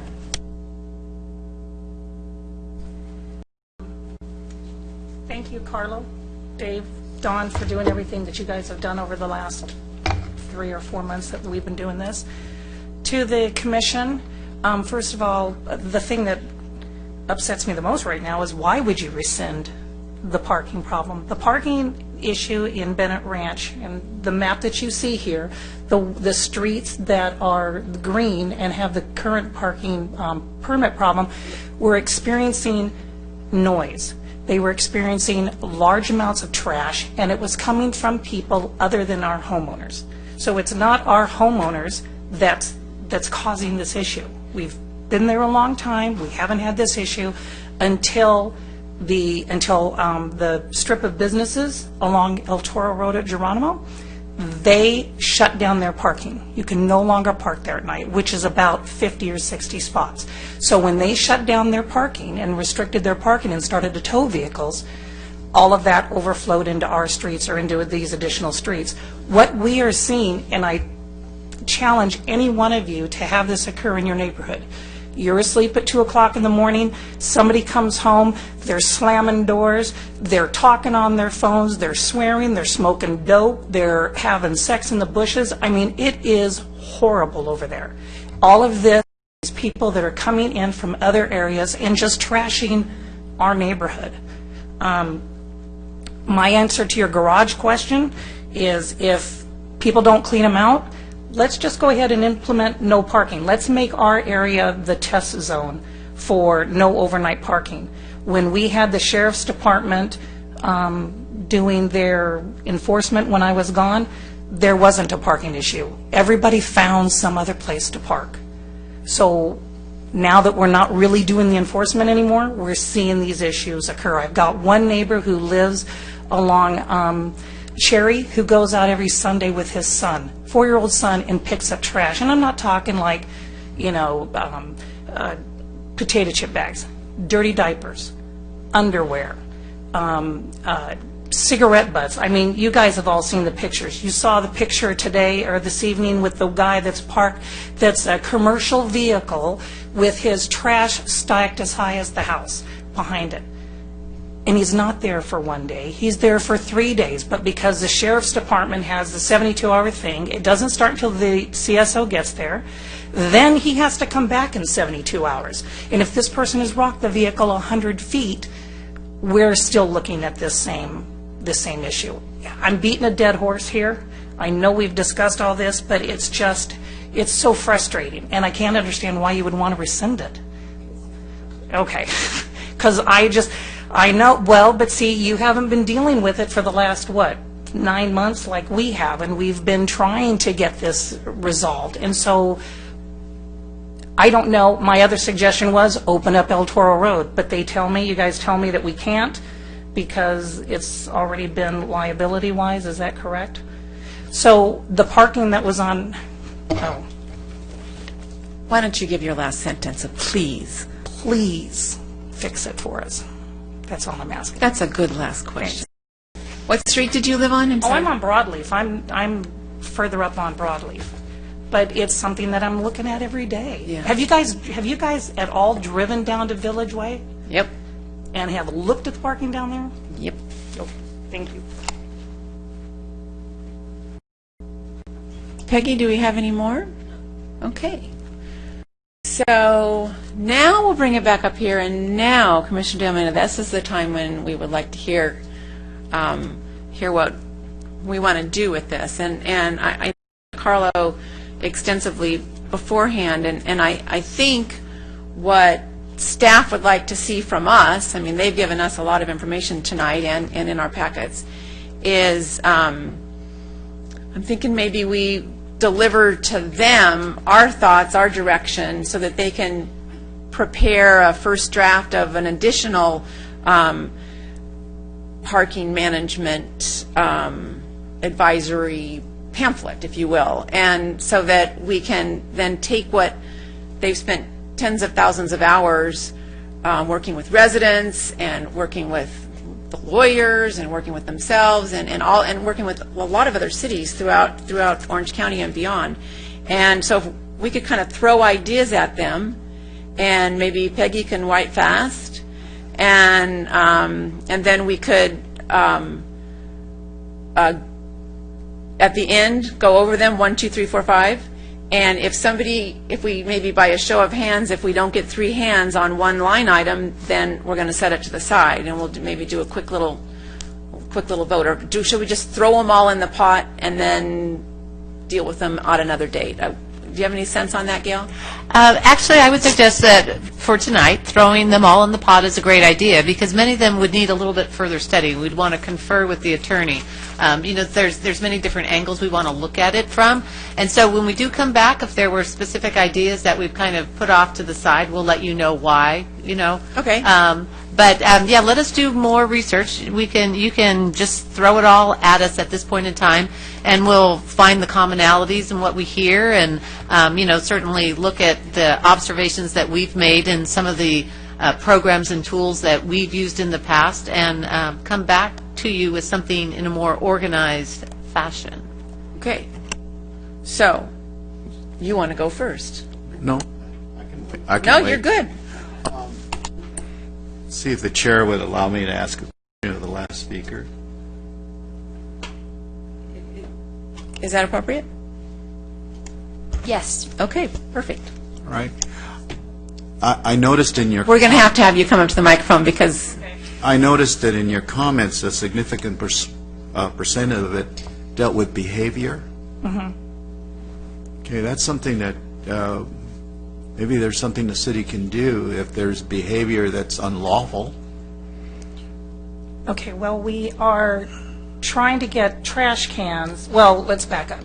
So we've got a littering problem. What you have is when people come into the area from whether it's the eaves or one of the other areas, I don't know, from the light industrial area, whatever it is, they tend to park there, leave their vehicles there for days, and then at points clean their vehicles out. So again, not only am I looking at these cruddy vehicles, stacked high, but now I have trash on the ground. We can't pick up the trash, or you can't pick up the trash because we can't get the street sweeper in. So there was that thought to bring the street sweeping in and to put trash cans. The trash cans, though, they kind of have to walk to the trash cans to put the stuff away, right? So we're going to have them like every 3 feet because they're not going to walk. You know that as well as I do. They're just going to continue to throw their stuff on the ground. When we have people who come into the area, again, they come in for the quietness of our neighborhood, and there's drug activity going on. And I'm not exaggerating when I say that, they're having sex in the bushes, because we've had parents who have been out there with their children and have found condoms and such when they're out in the greenbelts with their kids. It's just, I know we're not going to get the permit. I know we're not going to get the permitted parking. But we need to do something, either shut it down for overnight parking or open up parking on El Toro, something that pulls it away from the neighborhood itself. Thank you. You're welcome. Was that a long answer? Sorry. It was a good answer. Okay. I can start on this. Are you ready, Peggy? Okay, well, I would like to see that before we try to restrict any parking, that we try to open up parking. I don't like to see restrictions. I like the idea of, and I think, I'm sorry, your name again is? Monica. Monica has some great ideas, and in particular with and you brought to light, Commissioner De Almeida, that the behavior might be more of an issue than the parking. And so we're talking about parking permits, but really maybe there's other ways to change behavior. I'm not sure what that is, but I know that you guys have been studying it, and I'm thinking the trash cans is a good idea, and more police activity might be a good idea. I don't know, do we need to hire a whole new, one extra police officer? I don't know that that's the answer, but there's got to be some dialogue on that. I would like to investigate a charge for the parking permit. And I would not like to see the use of garages opened and looked into. I don't think that I don't want anybody looking in my garage. And so I put my own standard on that. It's my garage, and if I want to put my car in there, I do. But if I don't, it's my choice. And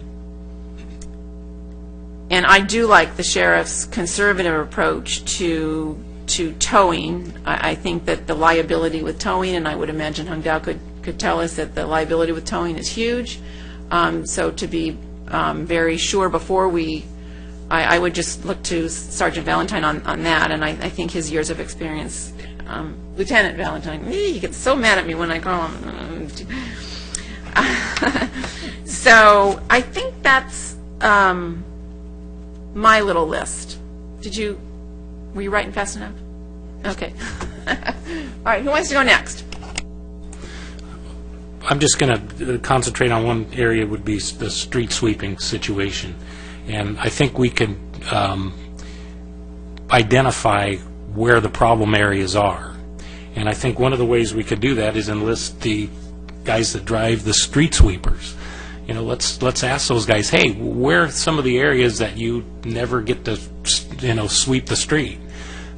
Maybe talking to our CSOs and see, maybe they identify areas that are problems. Because there are certain areas in the city that it's not a problem, that, people park in their garages and in their driveways, and so not a problem.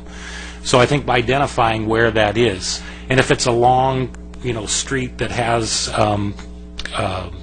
well, I'm thinking of one area, by where I'm at, you got a lot of apartments and a lot on one side, and so you've got people that abandon their cars or leave them there forever.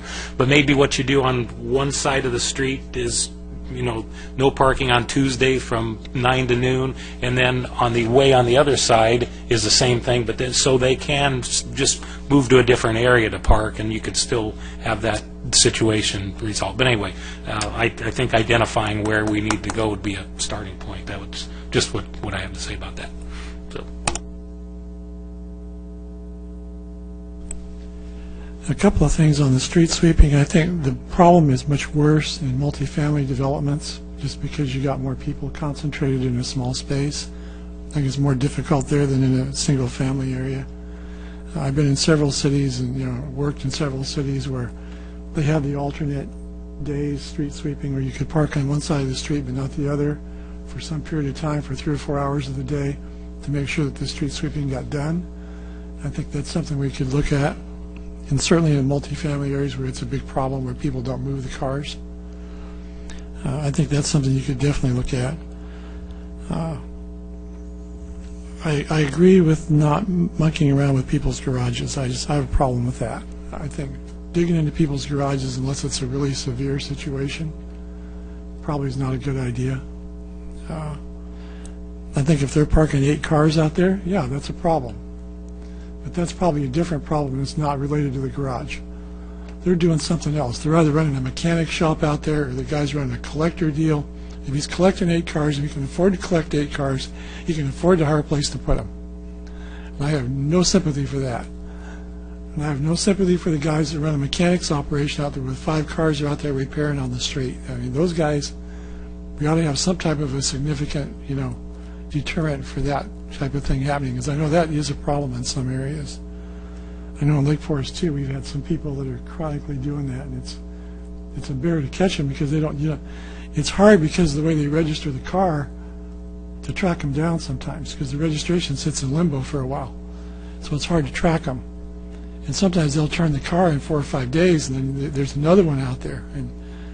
But those are the types of things that we can kind of look for them and train the CSOs to hunt for it. Those are the kind of people we ought to be looking for, because they do create a problem. I think you have issues with motorhomes, recreational vehicles.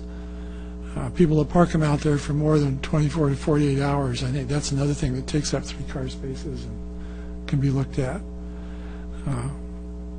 I think the issue with the 72-hour window and the 10-day delay, we've had people in our neighborhood that are really good at gaming that system. I think maybe what you could do is look at a system where if you could keep track of the fact that they've gone out and moved it chronically for 3 weeks and there's still a pile of dirt under the car because they moved it 2 feet, we ought to have some type of provision for dealing with those kinds of people, because they're a chronic, ongoing defender and they're gaming the system. They're not going to change unless we do something where they do get removed. And, let them understand that, that type of thing is just not acceptable. It's a problem for street sweeping. It's a real problem because it creates a mess under the vehicle and those types of things. I think we could look at something in terms of chronic offenders. I mean, if it's something else, that's different. But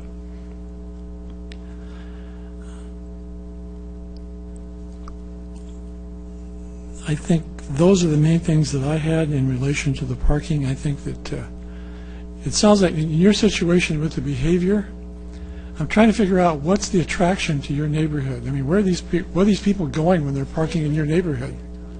So basically they're transients and they're living there? No, they live in the multifamily apartments.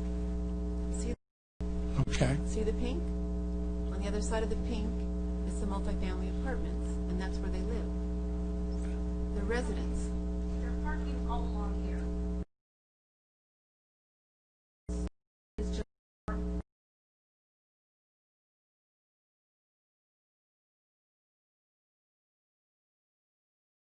And what you have all along here are, like that truck you saw with the overload, you have a guy who literally goes in the middle of the street, swaps the trailer out in between trucks, day or night, creating a traffic hazard. We had an accident,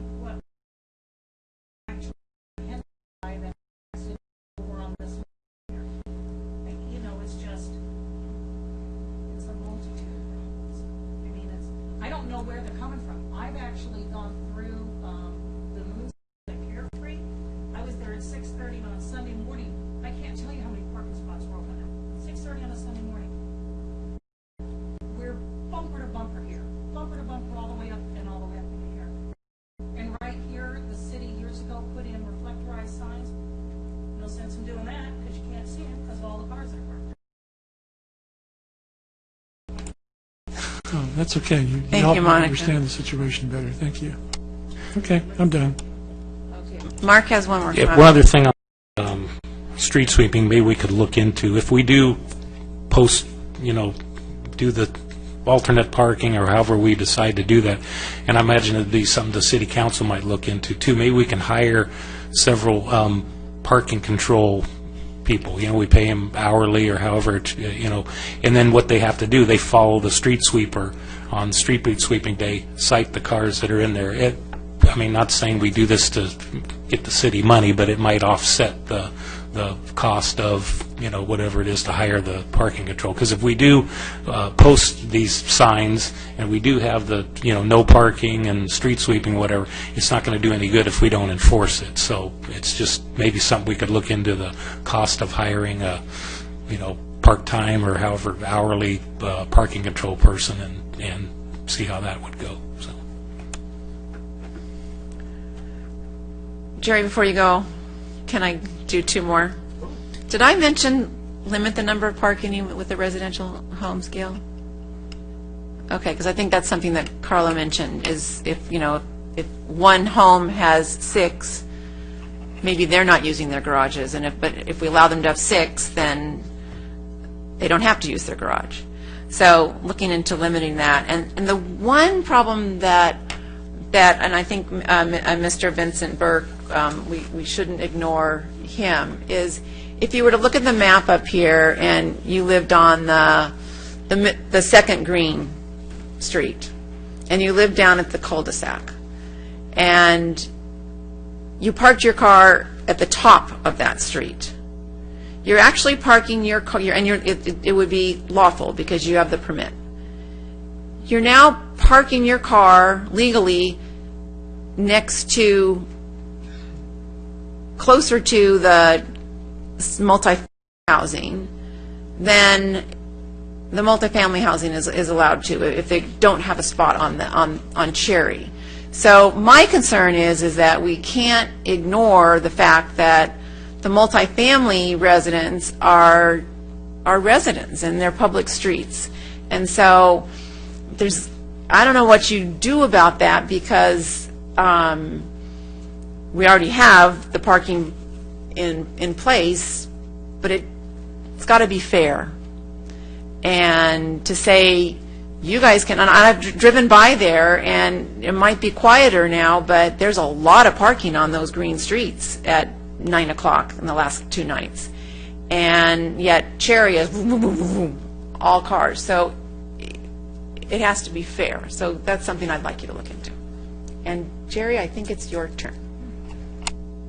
Well, I'm going to kind of deviate from that topic, and I want to come back to what Nikki's got in here, what we talked about last Planning Commission meeting with regard to the traffic calming over by where Mercury Road and Lake Center Drive. Says the comment here says that the Planning Commission, if the Planning Commission desires a report, would provide an opportunity to raise the issue with the City Council for consideration. And I'd like to see what we can do to move that process along, because I think it was really important, and we had that discussion when we approved that the school in that corner. So I was a little bit disappointed that this hasn't already been elevated.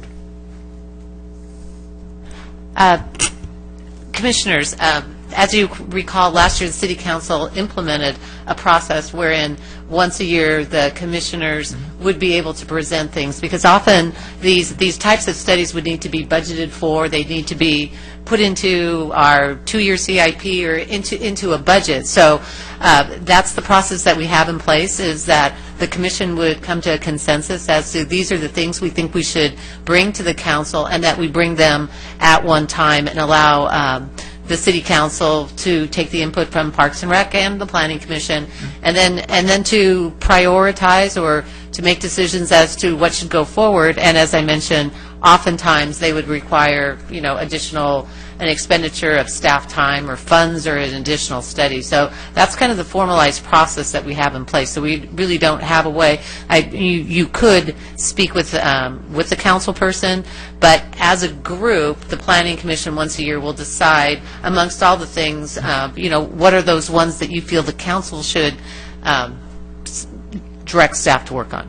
Okay, so if I'm hearing you, then we could then individually or as a body then can contact the city council and ask them to look at this before we get to this, because, yes, this is October, but I think that the extended time, I don't want to see the extended time go on because we've already approved that application, and I don't want to leave that open-ended. I don't want to let this go into 2017 and then have a study done and have that school under operation before this project gets done. I wonder if anybody from the city council is listening. Oh, there you go. No, again, Commissioner Verplank, as an individual you can, but as a body, the process we have in place is for the body to talk about these things collectively and to take into consideration all the things and to prioritize them as to which ones they feel they want to bring up to the council. So I don't think it would be appropriate for the Planning Commission as a body to not follow the process that, the council put in place, but an individual is always welcome to talk to a council person. I'm good with your answer, and I think we all heard very clearly what we might want to do. Thank you. Let me just make you're talking about just having a traffic study done on that street. Which, do you guys, what's the speed limit now, the posted speed limit on there, like 35 or something, or do you know? Yeah. It's posted 25? So, okay, it's 25. Okay, so a speed survey would only, if anything, it would show that it's a higher speed limit, right? Okay, so we don't need one. At Mercury and Lake Center Drive, it's 25? Okay, fine. Yeah. I think we wanted to talk about the idea of maybe getting some posting then for school zone. I think that was mentioned last week.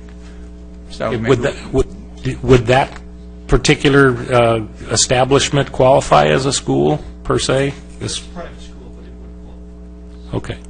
So are we hearing from your comments that that is something that could take action before next year? Depends when the school comes in. But what's the speed limit in again, school I don't know zone? what happened the last So planning. this is a daycare operation. It's okay. where it for infants to, I think, 6-year-old. I thought it was a regular Montessori school. I'm sorry. Montessori is a teaching method. It's a daycare operation that has a Montessori format of instruction. And a speed limit in a school zone is? 25 miles an hour. So what would we post? Even if the school zone, it's not going to change the speed limit. That's Children at play, something to provide some level of cognitive recognition to people that are driving there that there are little children there now, because that's a commercial zone, and people aren't expecting little children to be there. We would want to be careful because we have quite a few of these types of facilities throughout the community, and as far as I know, we have not taken any specific steps to provide any type of what I'll call typical school warnings associated with any of those individual schools. To Doug's point, obviously for all true public schools, for private schools that operate as in a similar manner as public schools, are where you typically would have children in large groups exiting schools at any given time. All of those are reasonable to post those types of signs when we're talking about, and I don't mean to demean what's going on, but in essence, daycare facilities. In my 30-plus years experience, I haven't looked upon those as being what I consider to be appropriate for these typical school devices. Again, as with any signs, you want to make sure that when they exist, the conditions exist to justify them, and if you start putting out too many signs in an attempt to protect everybody, then you diminish the real signs, the real important ones that are out there for the real facility. So I think we could certainly look at it, but in my experience here, certainly in Lake Forest and my previous life, facilities that are not what I consider to be like typical schools, we typically do not look to put up those types of signs. And our assistant city attorney is going to... Thank you, Chair Fuentes. I'd just like to remind the Commission that the agendized item right now is the parking issues within the city. I know that the traffic calming is an important issue, but if we could, adhere to what's on the agenda, and it is the parking issues. So Jerry, did you have any points that you wanted to put in place to Carlo? None to add, thank you. Okay. So, Carlo, would you like the floor again? Oh, I'm sorry. Do one of the staff members know what the street section is on 2nd Street? I believe it's 40 feet curb to curb. 40-foot curb to curb. Which would be, in most situations, would allow two, a 40-foot curb to curb street is designed to have two 12-foot travel lanes, two 8-foot parking lanes. Unfortunately, and I think perhaps what you're thinking of is on one side of Cherry, what I'll call the south side of Cherry, that's a distinction. There's so many streets intersecting Cherry, and in order to maintain sight distance, it's unfortunately, the street is wide enough to allow parking, but we only can allow a very limited amount of parking there due to sight distance concerns. Unfortunately, if that configuration didn't exist, we might not even be in this room today, because that would be an awful lot of additional parking that we currently can't provide. Right. So increasing capacity on 2nd is not an option? Correct. Second is we do allow as maximum amount of parking as possible on both sides. But a good point, one of the toolbox items is to always go out and look at situations like that and see if there are areas or opportunities to create additional parking. And in this specific case on 2nd, we actually did have quite a bit of red curb, which is common around multifamily areas where you have a lot of parking. We were able to actually go back and kind of give those some better engineering judgment and reduce some of those red curbs and create some additional parking out there. So that's one of the tools in the toolbox that we're looking to kind of move forward here, and that's one of the things we did do. Thank you. So are you satisfied with all of our points? Yes, and thank you. You were very articulate. I know Peggy's took them down. Carlos taking notes. Both Nikki and I took notes. But thank you for taking the time to allow each commissioner to clearly articulate the types of things that we can look at. And I think it's excellent input. And we'll go back and consider all the topical areas that the commission brought up tonight. As we mentioned that, putting together something that kind of addresses tools in the toolbox, and certainly we have a lot of tools, as Carlo has identified in the white paper, and so we'll work with both Dave and Doug and the public works staff to see what we can do to organize something that would be useful to decision-making bodies in the future. And we would come back. And I would, let's see, this is October. We would hope to be back to the commission in December. We certainly want to wrap this up and get the input onto the city council. I think trying to get something on your November meeting agenda would be a little aggressive, but December we should be able to have a good report to you. Great, and maybe we could just leave it open since it was just a free-for-all. If anybody goes home and you think of something else, just give Gail or Carlo a call, and I would say that it would be okay if we just added that to the list, unless it's like, a monorail. So No, that would be great. Okay. So with that, do we need to close that public hearing or anything like that technically? It's just a discussion item, so All I think right. we're good to go on that. Done with the discussion item. And we'll go on to director's comments. Well, I just have one comment this evening. I recently, meaning shortly before 5 o'clock today, sent an email out to the commission. We do have a need to have a special meeting, and I apologize for the late notice on that. We weren't able to get a particular item onto this evening's agenda. However, it does have some timing sensitivity. So I asked the commission to look at their calendars to see if we could hold a short special meeting, the dates that would work for noticing purposes and in order to move an item onto the city council. Thursday, October 27th, or Tuesday, November 1st. Tuesday, November 1st is a council meeting, so we'd have to meet at an earlier time. We would notice it as a special meeting. We don't necessarily have to be here in the chamber, so we may hold the meeting in the El Toro conference room. At any rate, whether I'm looking for availability on the 27th or the 1st, if you could let me know this evening or tomorrow, so we could, because we'd need to put notice in the paper tomorrow morning if we pick the 27th. And then also what time would be best for the commission. We could start the meeting at 6 o'clock, or we could start at 7 o'clock. I'm okay on the 27th. I'm not on November 1. I'm out of town on the 27th. I'm good either. Is that a yes or a no? Out of town on the 27th. Okay. I can do the 27th. Can you do the 1st?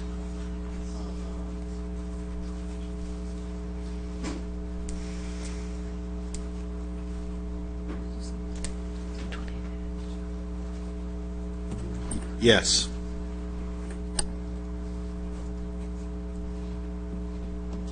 I have one of those Girl Scout calendars where I write something down at home, but I'm reasonably certain both of those days will work from 6 to 6:30, but I can, when the meeting's over, I can make a phone call, let you know.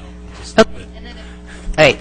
So, Jerry, Commissioner Verplank, you said on the 27th you're available, but so the 27 is a yes, 1 is a no, and Commissioner Ludden, 1 was a yes, and 27 is a no.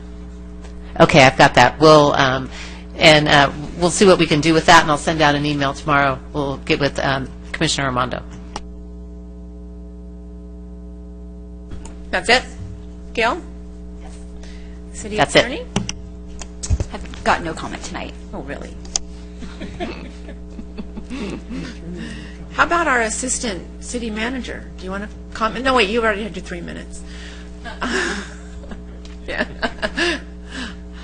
All right, so let's see. I'll just start.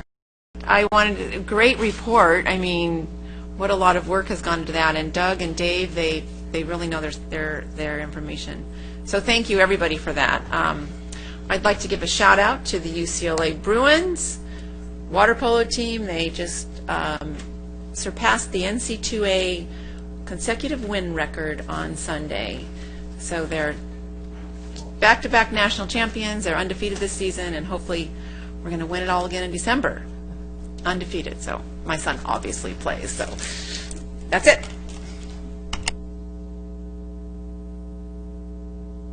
I have no comment. I thought the staff did a very good job of preparation tonight. This is a complex topic, and you did a really good job on that. And we appreciate your level of detail, even if it was painful to read. But no, I thought it was very well done, and it's a lot of material to cover, and you presented it very well. Thank you. Yeah, thanks, Carlo, for the information. I can see the C-tag information went off on you, so you learned from us. Thank you. No, just kidding. Kudos to staff. Went into the revision of the development and all of that, and making the determination that it won't be challenged on the basis of the EIR. I thought that was very well done. All right. Second thing, I noticed that we had some letters when we arrived here, and it was difficult to try to listen to the staff member making a presentation and trying to read what someone had said in the letter. I was going to make a suggestion. Is it possible that when these letters come in, they're emailed to us so that at least I could read them before we got here? I have not gotten through this letter yet, and I'm sure that person feels that this testimony here contributed to our decision-making process. All right. Yes, we can do that. All right. Often we get them the day of the meeting, but even if we can get them over a couple hours earlier to you, and we'll always provide them on the dais as well. Right, I noticed one had yesterday's date on. Last thing, I'm disappointed and surprised the Planning Commission is not going to have a chance to look at the Civic Center design proposal. How did that happen?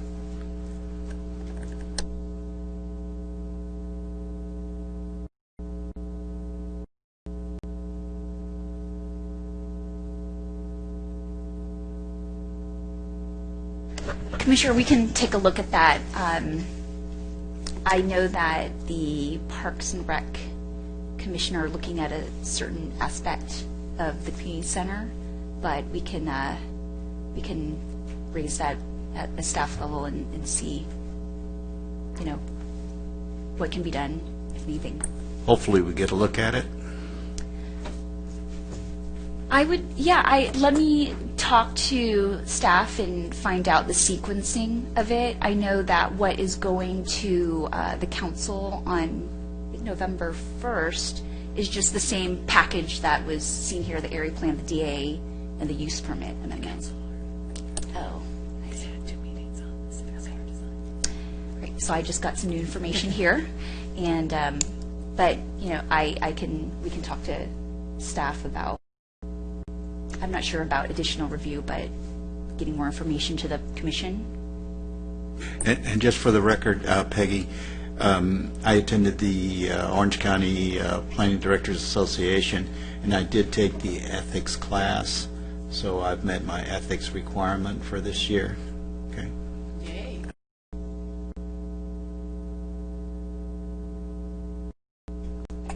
Well, with that, we're going to ethically adjourn. Good night.